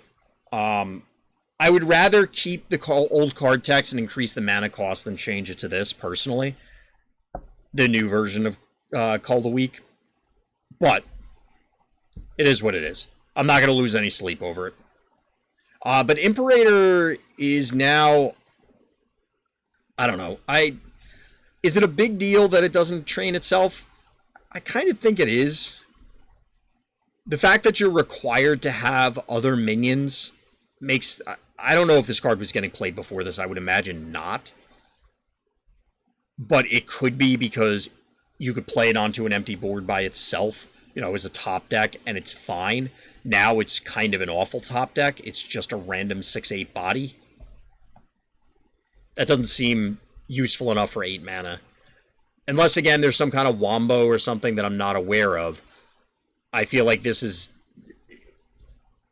If it wasn't unplayable before, I feel like it is now. I don't think this needed a nerf. Yeah, I would agree with you, Tortoise. I don't think this really needed anything. Like I said, if it wasn't unplayable before, I expect it is now. I have a hard time envisioning a world where I would want to spend 8 mana on this. I could be wrong. Like I said, in the old scenario, at the very least, if your entire build was centered around this and charge, the card charge, to give your team speed and like other go wide and then buff them all up strategy, at least this, oh, my opponent wiped my board, alright, slam Imperator and train it, maybe it gets something good. Now it's, well, I have to wait and rebuild, which I guess that's maybe what they were trying to prevent. I don't know. I don't think it needed it. But I could be wrong. Again, I don't know what I'm talking about. We'll see. Next one up is Dimensional Rift. Yet another card I don't have. Dimensional Rift now has a cap of max 10 for cost increase. So this is actually kind of cute for me. Hyperion is the ideal environment for him, and now he's not even close to making the cut. Yeah, I think I'd agree with you there, Tortoise. So Dimensional Rift is interesting to me because it didn't occur to me, most notably because I don't have the card, so I haven't played it, that you could bounce a 10-cost minion and then it wouldn't be 100% unplayable because there are decks that can go above 10, I guess. I assume, for example, Magus could do that with A2. I don't know if it just, you lose the spare mana because you cap out at 10 and you can't over mana. If that, either way, making the card essentially unplayable is kind of funny. And I guess that's what they're trying to avoid. More, like, the lower cost, hard removal seems to be getting hit here. We saw a number of things that were effectively, such as Cull the Weak, effectively kill that guy, get nerfed. This is similar, although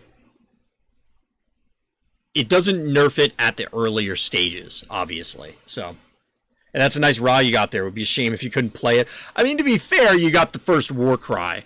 So it's not like it's significantly different than if you paid for and just killed it, other than reanimation shenanigans. But point taken, Midge.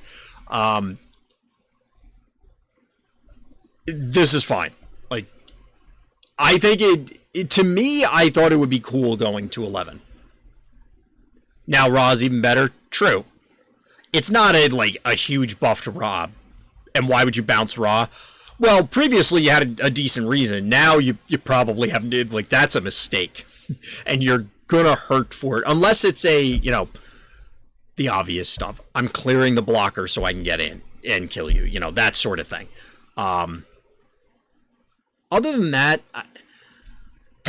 I honestly feel as though the making it 11 play is cute and gives it more, it's just another tally mark, and it's the positive column for this. Again, I'm not going to lose sleep over this change. Return your own, you could do that. Bouncing your own 10s now gives you some options, because now they are still playable. That still necessitates a 2-turn, 2-card combo, so it's like play Ra or play Set. Next turn, bounce it, then the follow-up turn do it, which I think this card is just tempo now. I would kind of agree, which is really, realistically, the intent. I think that's realistically where the card was supposed to be, as opposed to being, again, cheap hard removal later in the game. I just like those sort of things where it's okay, you get a reasonable edge case scenario, edge case being you got to the end of the game and they play a 10 cost. I could understand where that is an unacceptable situation for the devs and players. So, like I said, I'm not going to lose any sleep over this one. Now, Arcane Overload is one that generated a lot of discussion in Discord, because the card text changed a fairly significant amount. Peek at your next rune, then deal damage equal to its mana cost to all enemy minions and your champion. As we talked about earlier, life is a resource, so you paying for this on multiple fronts is not the end of the world. I could still see this getting played. You're still going to need board clears, and it's still one of, if not the cheapest one, to potentially do an enormous amount of damage to things. But again, you're going to pay for it.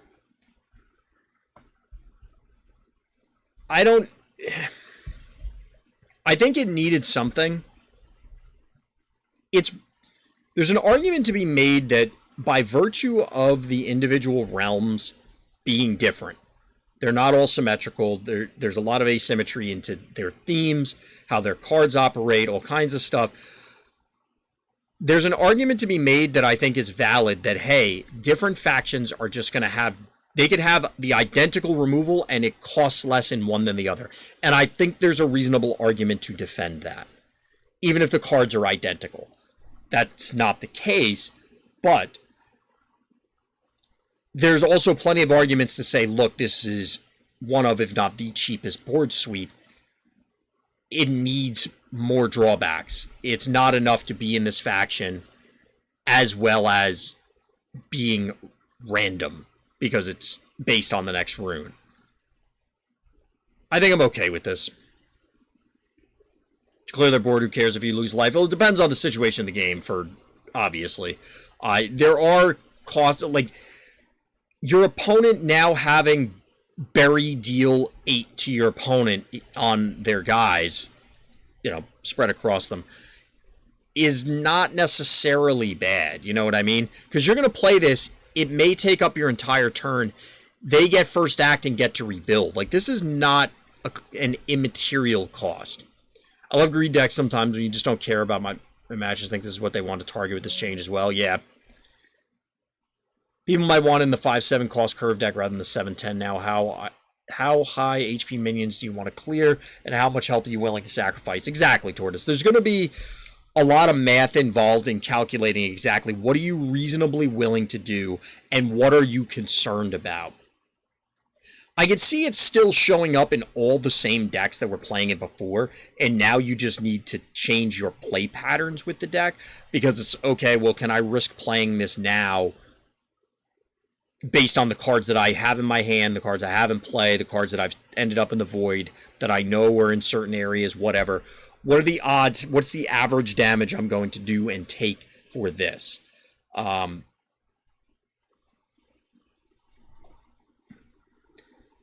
think this is a positive change.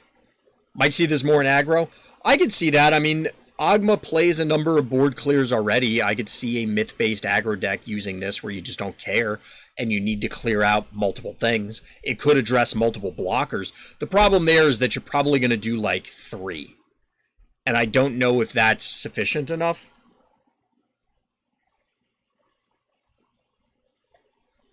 Less damage to you, but if you have a full board, 1 to 3 damage to all minions is a board wipe. Yeah, the challenge there is it's likely going to be a board clear, at the very least in conjunction with your minion attacks, because presumably if you're playing aggro, your opponent's playing stuff to block somewhat. If they do that because they say, oh, I'm going to live, you could sever the source or whatever on one of them, but you can't deal with all of them. Okay, Arcane Overload, now they all push through. Or Arcane Overload and just clear them out of the way. Those are viable scenarios. I just don't know if you're going to hit the amount of damage that you need consistently enough to make this worthwhile out of aggro, but it's possible. If you can get to 4 reasonably, and again, the curves in aggro in Runestrike tend to be a little weird, at least, from my historical experience. Because you play a lot more high-end things, you play a number of things, your Desert Twisters, your Meteor Strikes, things like that aren't necessarily quote-unquote aggro cards in other games, but they are completely reasonable here. Hit Mana Burn for 0 cost feels bad. I mean, that was always an option. And you could definitely, you would do this like what Midge is suggesting. Excuse me, I think that aggro decks would be running Mana Burn, because you can just go face with it. Like, I think as a scalable burn card, I think it's reasonable to run it, so that potential won't go away. Feels less bad now relative to before. Absolutely, Tortoise. Yeah, I think this is a positive change. I don't know, given this was nerfed, the Satyr was nerfed. I think there's another one coming. Yeah, I think there's another one. Yeah, there's another couple nerfs coming that all target myth. Is all of this together going to be a problem? I don't know. We'll see. As in, does myth just get absolutely kneecapped and it's quote-unquote unplayable? I don't think it would be unplayable. I feel like there's still a lot of really strong cards in it, but it's impactful, that's for sure. I think myth will be fine. Yeah, I tend to agree. So, Arcane Overload, I don't know if there's much more to add about. I think that's pretty much it. I think myth will be fine. I think this is a positive change. We'll see how things ultimately shake up as people try out new stuff. So next one up is Tomb Viper. This is one I actually really like, that it goes from Undead to Undead Beast. I like adding the extra tribes on cards because I love tribal themes. I love playing those sort of decks, and I think that adding these things just gives you more flexibility. It's cool that there are more beasts. I'm excited to see what beast decks are viable, because there are a number of cards that got updated tribes. Obviously, this being one of them. There's not a whole lot to say about it, but I think that giving it this sort of flexibility is cool, is so that it can fit into these different builds. More beast card means Beast Clan layered benefits from this. Yep. I like Crazed Alchemist better than the Bird in the Blitz deck. Never been disappointed to have it. I think the Bird is too dangerous, but I think to not include it if you're talking about Spirit Falcon there, Doctor. But I think Crazed Alchemist is definitely a potential inclusion in that deck. I think Crazed, I mean, we talked about it earlier at length, but Crazed Alchemist is pretty bonkers, I think. But as far as Tomb Viper goes, I'm happy to add more tribes onto things. Next one up is Undead Crocodile. Can't actually get to this cleanly in client, so that's why we only have the new text, which is now an undead beast. Again, more tribes, same spiel. Won't spend a whole lot of time on it, but I like this change. Crab monster. It's a beast, now it's a monster beast. So I'm curious, now that we've seen... Well, this gets the monster tag. We were talking about earlier, there were a couple things with monsters. I'm hoping, with Minotaur specifically, I'm hoping that there is more monster support, I guess, that this thing will actually materialize. We'll see how it goes. And by this thing, I mean monster-based decks. Monster Season is on the radar. Is that a known thing, Tortoise, or is that a prediction? Because that would be cool, like, if we now have, like, a hypothetical monster build as a thing. I like that. I mean, is Crab Creature going to be a premier card in that build? I don't know. There have been discussions, but nothing promised. Okay, gotcha. Yeah, I don't... Even if that were to materialize soon, I don't know the Crab Creature is really what everybody's going to be reaching for. Tomb Viper could hypothetically show up in those decks. Undead Crocodile might be a thing, but I feel like if you're playing Petrified Egg for Petrified Egg, like, you just want the Crocodile. I don't know that the tribe synergy is going to matter that much with that card. Maybe. I don't know the Crab Creature matters enough. Maybe it does. But, what do we got next? Next up is Void Mage. So Void Mage was conjure a random spell from your Void. Now it's look at 3 random runes from your Void, select one, and draw it. So essentially, conjure 3 random runes, whereas before it was spells only, now it's any card. I feel like this is a pretty significant buff. However, given that it comes down turn 6, it feels like it's a nerf simply because it opens up the range of things that it could be.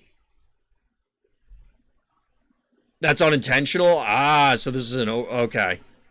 So it should be what then, Tortoise? Was that stated?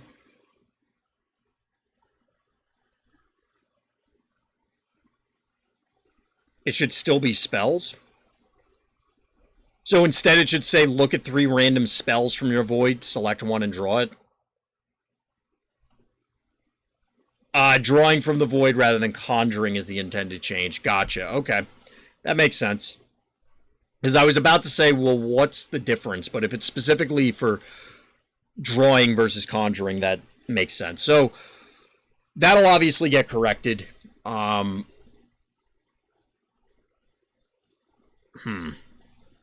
guess that's fine. Like, the difference being the damage, presumably, or other things that trigger off of, you know, conjure versus droid. Draw? I don't know why I was saying droid. Yeah, and that also, yeah, I should have said that as well, Tortoise, but you're right, that you can't just conjure the same thing as well. It's actually taking it out. And you take void damage, and after you use it, then it's banished. Yep. All the usual void stuff, which, admittedly, I didn't point out, so I'm glad you guys brought it up. So that definitely makes sense. Prevents some of the potentially dangerous loops. Still constrains stuff so that you can, as the Void Mage player, try and focus what, you know, you can narrow what you're trying to return to some extent, but you don't necessarily get to abuse the crap out of it. I'm fine with that. That makes sense. So Gorgon Sister, this is one of the other myth nerfs that may not appear so on its surface. I know I had looked at it initially, my first reaction is, why is this getting buffed? Just because it's a force of habit where you have this spell shield effect, that it's usually a buff. But similar to Flight, this isn't necessarily because of the way Veil works, where you cannot target it with your own stuff, namely Sakar's blood abilities. So you can't just play Gorgon Sister, lock something down forever, and then transform it. I personally still find Gorgon Sister super frustrating. Also can't consume it or retreat it. Does consume target? I didn't realize consume actually targeted. As opposed to just, you know, it's a somewhat of an edict effect. That's interesting. But that's good to point out, thank you, that if it targets. So yeah, there's a number of different ways that now you can't abuse this thing. There used to be a bug where it could target through Veil, but it got patched. Gotcha. Okay. So that's good to know. It's, I think that makes sense. This card was super frustrating to play against, putting a little bit more, or a number of other caveats on it due to Veil. I think it's a positive change. Ra Fearless kept killing his Eye of Ra with Devour. That's funny. That's actually pretty hilarious. Yeah, I'm okay with this. I think it makes sense. We were talking earlier about different costing targeted removal. This is effectively targeted removal. Yes, it doesn't immediately remove it.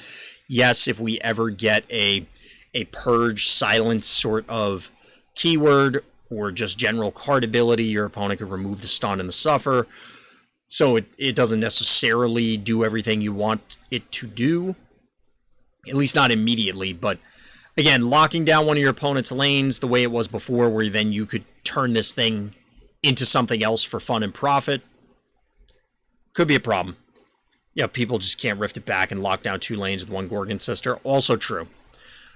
You can't self-bounce, at least not, I guess, if there was a, can't think of the card name in other games, basically like bounce your whole side sort of thing, or bounce every card in play or something like that, in which case you'd be bouncing whatever you lock down with the Gorgon anyway. But yeah, less abuse for what this can do. Can still do it with Norns, but that's more expensive. Yeah, for a lot of these things in general, like, is targeted removal bad? No. Are sweepers bad? No. Are powerful minions bad? No. It all is relative based on the cost, obviously, and what other, like, what does the card text do, and when does it do it? How does it interact with other cards? So the general idea of doing these things, or what Satyr Bard used to be, or any of the nerfs or buffs, it's all fine. It just, the answer is, it depends. For the most part. Obviously, there are certain effects that, you know, not that there are any Runestrike things that I could think of that fit this description, but, you know, like random discard to me, personally, is just inherently bad. As in, forcing your opponent to discard randomly. I much prefer targeted and then balancing it around targeted, or your opponent chooses. If it's randomly discarded on your side as a cost for something, it becomes different. But I just don't like the word random on things. But, you know, side digression. There's Curse from Ifrit Malediction. True, I forgot about those, because those have been played against me. I'm still not a fan of the random, but it also comes late enough in the game that it's... I don't feel like I need to make a big deal out of it for those. At least right now. Random's not a fan of random. Accurate. Not a fan of variance. In general. I recognize where it's necessary. Wow, that's random. Is it, though? I feel like it's pretty consistent for me. Ironically enough.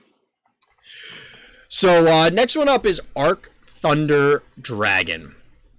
This one, flight, consume, all enemies are stunned for 1 turn and dealt 1 damage, as opposed to... there are 2 changes. 1, it loses the surface, and 2, the amount of damage dealt is decreased. I like the surface keyword, personally. I guess I'm fine with all of this. I think the consume was a bigger deal for me than the surface, but it's fine. Being a board clear like this, it could be an accidental board clear. while I like surface, I feel as though a lot of it should be less board impactful things. I think surface 1, consume 1 would have been fine. That's kind of where I'm at, Midge. That's kind of where I'm at. I couldn't immediately think of, okay, well, the 2 damage as it stands is still really bad and makes it a problem. At 3, I think it was problematic. The fact that you stun and deal 1 damage, like, you're probably clearing their board anyway. I don't know. I just think surface is a really cool mechanic that you can do very cleanly in digital card games, so I'd like to see more of it. However, again, I feel as though the less board impactful it is, the better, which kind of relegates it to gain life, dealing damage to your opponent, drawing cards, maybe like shuffling things in from your void or conjuring things or things like that, which may be too good in some scenarios, depending on which of those things you choose. Dealing 1 damage to everything or all minions is not necessarily hugely board impactful, but it can be. It just feels dangerous to have this board impacting free effect is what I'm concerned about. Maybe the thing is that hitting your own side at surface, which you can't control, isn't ideal. Perhaps it could have been switched from damage to enemies on surface or deal all damage on consume so the caster has more say. I feel as though, yes, you could be correct about that, Tortoise. And that may be what they were thinking. I feel like that's a you problem, and I don't mean you specifically, Tortoise, but like if you choose to play Arcthunder Dragon, that's the price you pay, and it's your problem as the deck builder to dance around that. The reason I was more focused on how is this impacting your opponent's board and therefore being board impactful is because that's the part where I think it really matters. Like, yes, you could randomly blow up your own board because it just so happened that you drew it after your opponent put all your stuff at 1. And that'll be an enormous feel-bad moment. It'll knock somebody out, or would have knocked somebody out of a tournament or something, I'm sure, at some point. I agree, it's just an interesting consideration, just trying to get into the devs' heads. Oh yeah, I hear you on that, Tortoise, I agree. I think that's a... And maybe the feels-bad scenario is a driving factor. It's a little weird. I don't know. I think it could have kept the surface or reworked the surface to do something. Like I said, I think it would be interesting if every dragon had a surface ability and they were all whatever the abilities are, or all of these typically high-end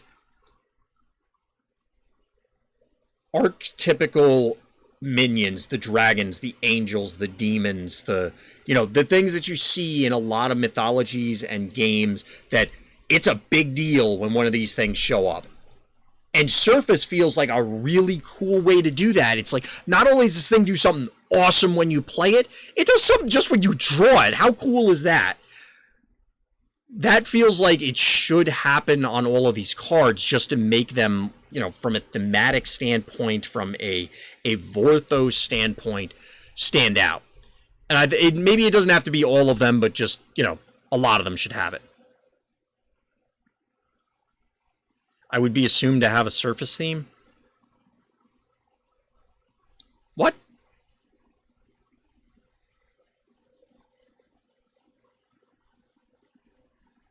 I'm just rereading that sentence. It would be awesome to have a surface theme. Okay.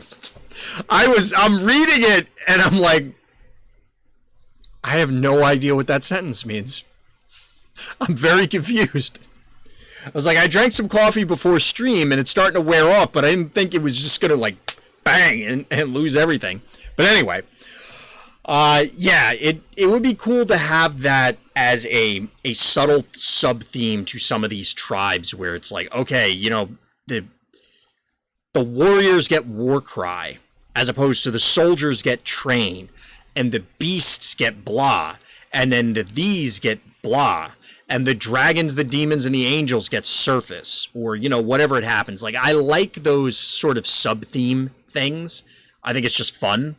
And at the end of the day, competitive or not, and I lean heavily into the competitive end of things, I still want to enjoy what I'm doing. I don't want things to just be numbers on virtual cardboard. I want it to, you know, be cool kind of thing. So anyway, all that to say, I feel like Surface could have stayed. I do like that the damage is decreased on the consume.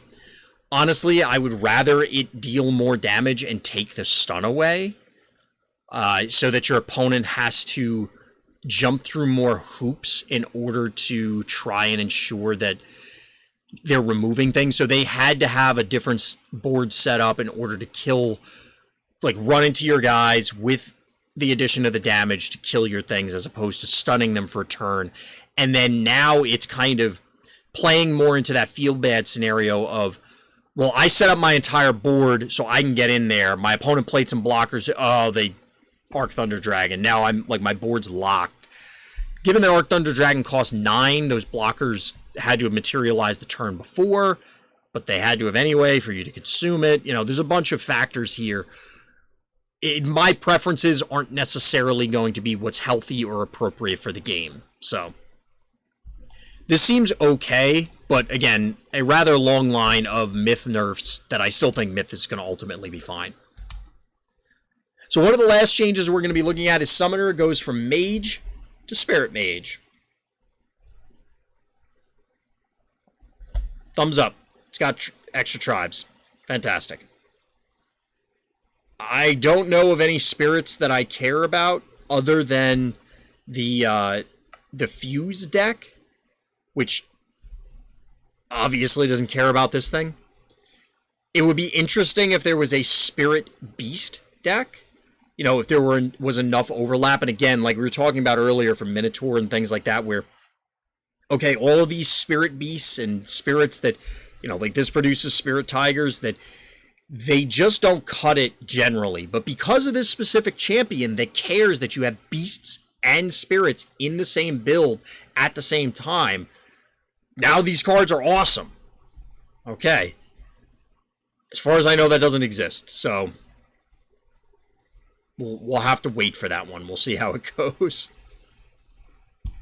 Aside from that, we have a number of other changes that are coming up. So I'll read these off and kind of just churn through them. So players, as you'd expect, have 1 week from day of release to break Dimensional Rift, Void Mage, or Gorgon Sister for full crafting value. Kind of bog standard where they make these sort of changes and you have an opportunity to, oh, well, I invested in this. You at least get your stuff back. So go ahead and do that if you were planning to.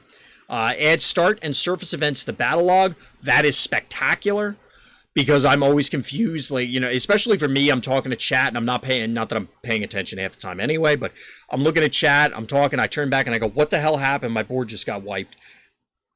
And I have no idea. And somebody from chat will have to tell me. Now at least we can see that stuff. Fix for Charon summoning 2 minions. Didn't know that was happening. Riddle's massive damage is now less massive. The Sphinx mission, Eye of Ra. So in the video that I have up there, I make a joke about how I only took deal massive damage once, and it killed me from 73. So I said, don't ever take it. It would be nice if it told you. I mean, it's funny. Maybe it's not funny. If you were a newer player, I would find that very frustrating. It's like, I have no idea how much this is dealing.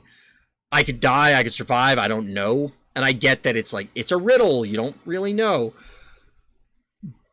I would rather if it just told you. You could say, deals massive damage, and in parentheses or fine print, just tell me what it is. For me, it was funny because I knew I was going to defeat the boss relatively easily. For somebody that is less card game experienced or has a small collection and that or whatever, I could see it being enormously frustrating. So it is good that it's less massive so they don't get punished as hard, though. Card back resolution sharpened for battle zooms, i.e. during opponent conjure. That's pretty cool. I didn't seem that bad before. I took the massive damage. I died. Did you actually do that, Doctor? Or are you just making a joke? Because you should have listened to my video. Don't take the massive damage. Or did you take massive damage after the change? Cleopatra's passive power in Fearless is now Entropy. Enemy minions cannot attack you.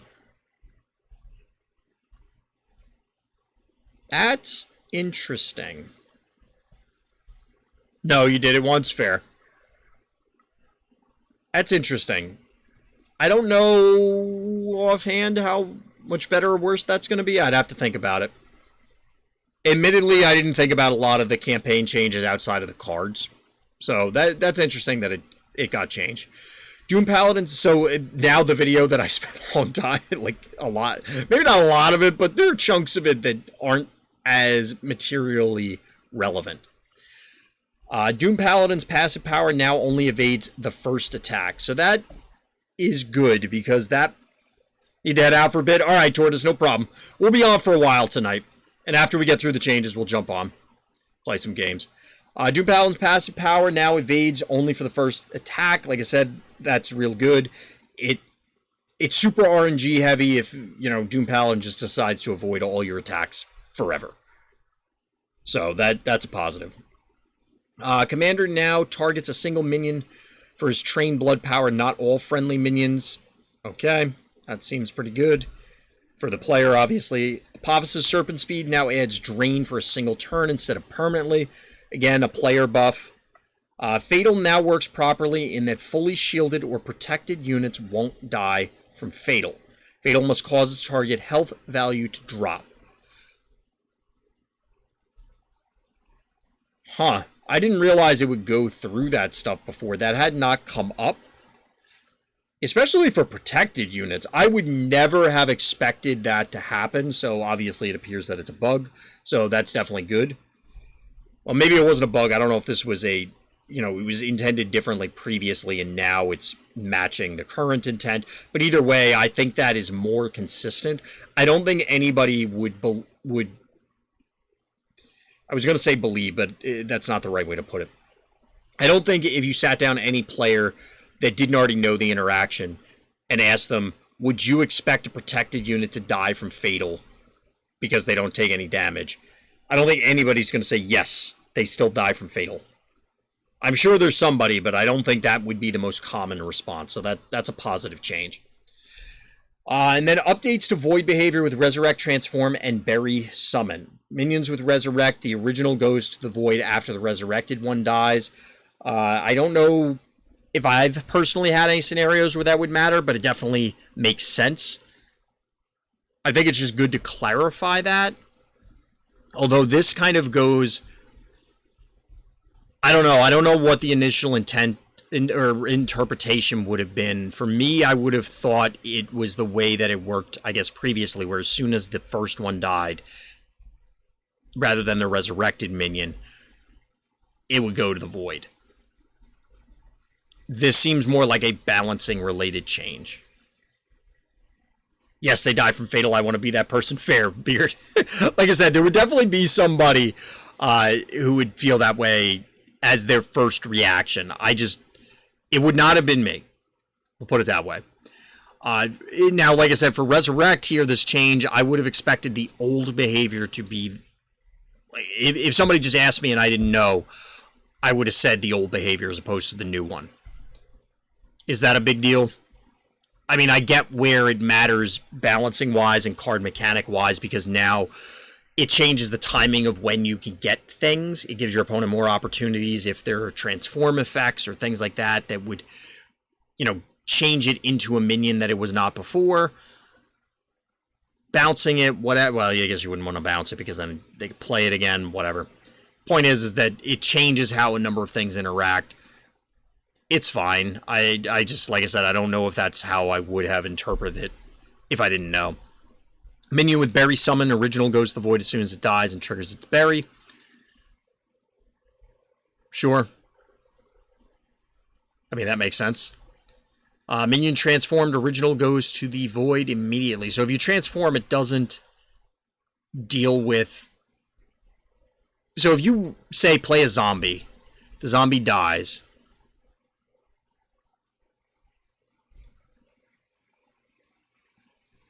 Well, do you get it?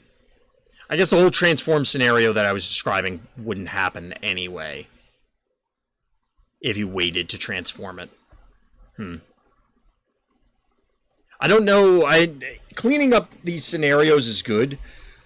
I don't know if there's ever going to be a real clean way. I mean, I was making a joke about Fatal, but with these effects, I don't know if there's going to be a general consensus that is overwhelmingly in one direction or the other of this is how the general player population usually expects these things to interact, therefore do it this way just for the sake of consistency.